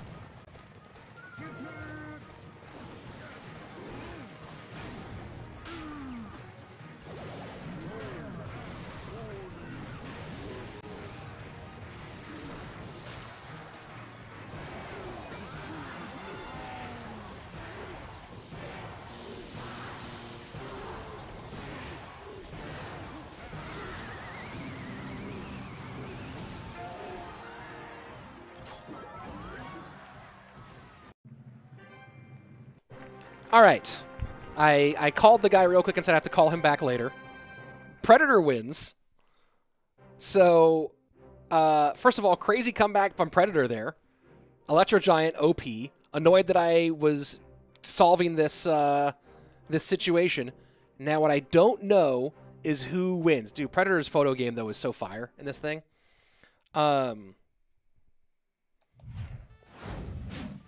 So... Oh, man. Oh, man. I think that puts Morton out. I think this puts Morton out. I really do. Oh, boy. Oh, boy. Man, Morton, I cannot wait for duel mode. I cannot wait for duel mode to come back. Because, ugh.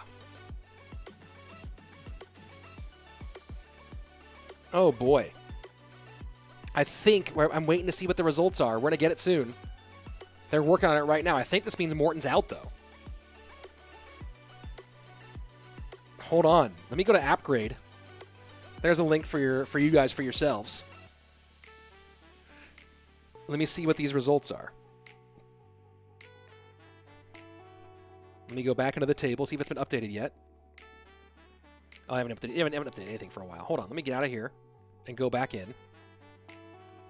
Let me go in here and see what's up.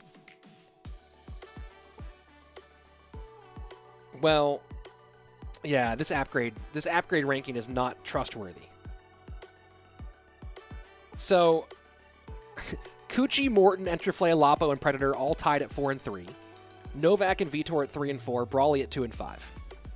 They are currently calculating. Head-to-head is the first tiebreaker, but that's only if there are 2 players tied. When it's multiple players tied, then we get into the win-loss ratio, the win rate of games. And then we get into like some other differential. Yeah, this is nutty. Have I seen the new Ukrainian team on for No Tilt Worlds? I have not yet. I have not seen that team yet. Oh man, I'm nervous here. I'm nervous here. Here we go. Here goes the finals. Oh, no, we're just playing the intro video. Okay, be back in a minute here. $40,000 and open to everyone. The competition will be divided into 4 regions: North America, Asia, Latin America, and Europe, and also in 4 stages. The second will be the regional group stage. Starting on January 9, the 16 players from each region coming from the qualifiers will advance to the group stage, where they will test their potential against 16 players from the Clash Royale Elite.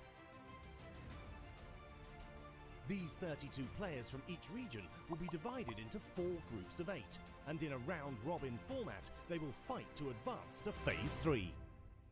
The regional finals will take place from January 28 to 31 and will feature the 16 best classified from each continent. A single elimination bracket will determine the 3 representatives of each region. We will have a world final of the Bren Chong Cup for the first time, where it will be decided who is the best player on the planet. We will have live streamings in many languages: English, Chinese, Japanese, Portuguese, German. In short, that all of you will be able to follow the action. To follow all what happens in the competition, keep an eye on the Revel IMAR social networks and the Upgrade application. Thank Bren Chong for sponsoring this competition and making this event possible. Bren Chong Cup 2. Get ready for the show. And what a show it's been, guys. Such a crazy show that they are still working on figuring out the leaderboard. Oh, and now he's coming to my audio. I'm going to cut that audio because he's coming to my audio for some reason. That was Revel's voice coming through there. You know what, Vincent, I'll allow that. Africa is so big you can fit USA, China, India, Europe, and Japan inside of it. That's pretty big. People are saying that they know who qualified, who didn't qualify. I don't think AppGrade has it down, has the rankings correctly. We have to wait, guys. We're waiting for them, for the league operations or for the tournament directors to give us the final wording on ranking. People are going back and forth here. I'm seeing multiple different rankings coming in from you guys in the chat, and still waiting to see what they say. Still working on this leaderboard. Oh man, this is crazy. This is not what I expected. I thought we'd just be like done. Oh boy. Oh boy. Well,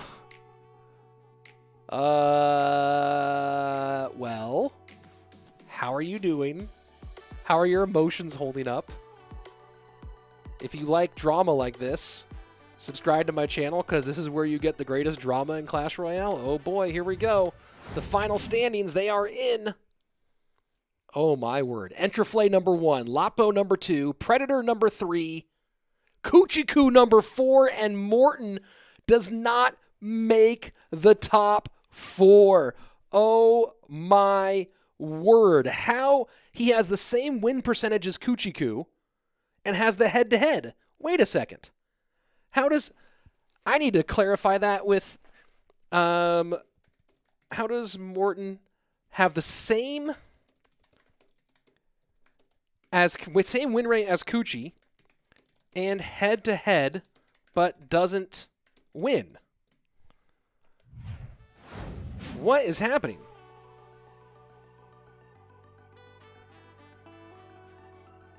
I'm gonna get some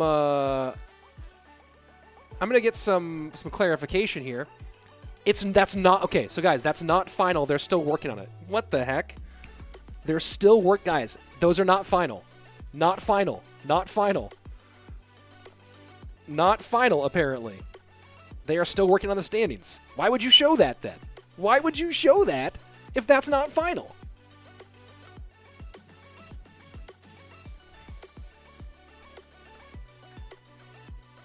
Why would you show that? Guys, we're still waiting to get the final standings organized here. This is crazy. I don't understand what the heck's happening. I don't know what's happening. It says Morton should be 5th because of win rate.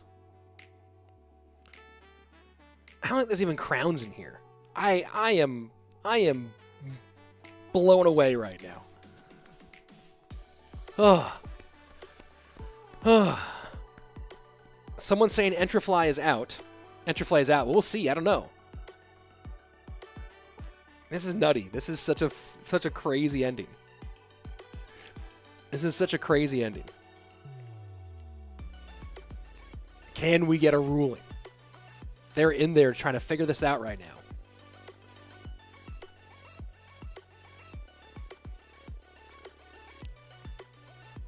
So we're not even get the answer right now?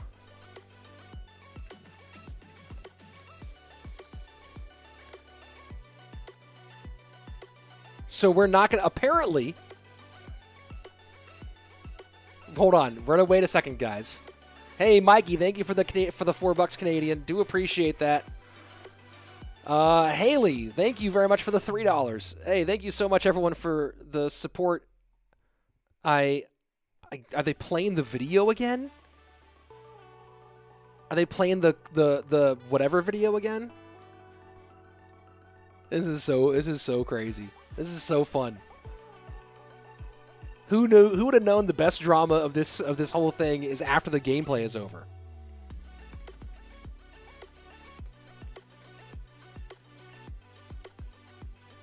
I'm asking if we're gonna get information here.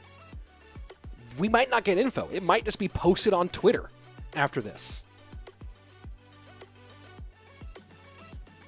I'm being told to end my stream and that we're not going to get the results. Guys. This is so crazy. This is so crazy. Look, you wanted something crazy. They're going to post it on social media. So as soon as it gets posted, I'll repost it. Let me go ahead and hit you guys up. That should be my Twitter link, right? There we go. There's my Twitter. For the results, follow me on Twitter. And there's so many ties and formulas that they have to figure it out. So for the results, follow me on. For the results. Go ahead and follow me on Twitter, and that's where I will post all the information that you need with the actual results. I'm gonna spam the Twitter link in here. They have to sit down and like do a bunch of math on this. So we're not gonna sit here on stream and like wait for a while as they figure it out. So if you're watching this on replay, like on YouTube as a replay, my Twitter link is in the show notes, so you can go find it there. It'll be posted there. I'll also post like the results link. If you don't have Twitter, I think the results will be in the esports the esports tab. Also, Royale API will have the results, I guess, when they're ready. So that's my answer. That's all I got for you guys. This has been fun. This is nutty. We've hit 700 likes. Thanks. We're over 16,000 subs. Thanks. I've enjoyed hanging out with you.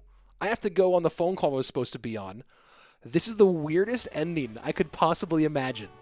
This is so weird, but cool. I'll see you guys mañana. Tomorrow, 12 p.m. Pacific, 3 p.m. Eastern, 9 p.m. Central European time for the second part of Group B, where maybe the ending will be more coherent than this. Fingers crossed that we have a clearer ending. But, oh my lord. That's it for me, and I will see you guys back here. I'm Rich Slaton, and this is, without question, the most fun place for Clash Royale esports. Peace.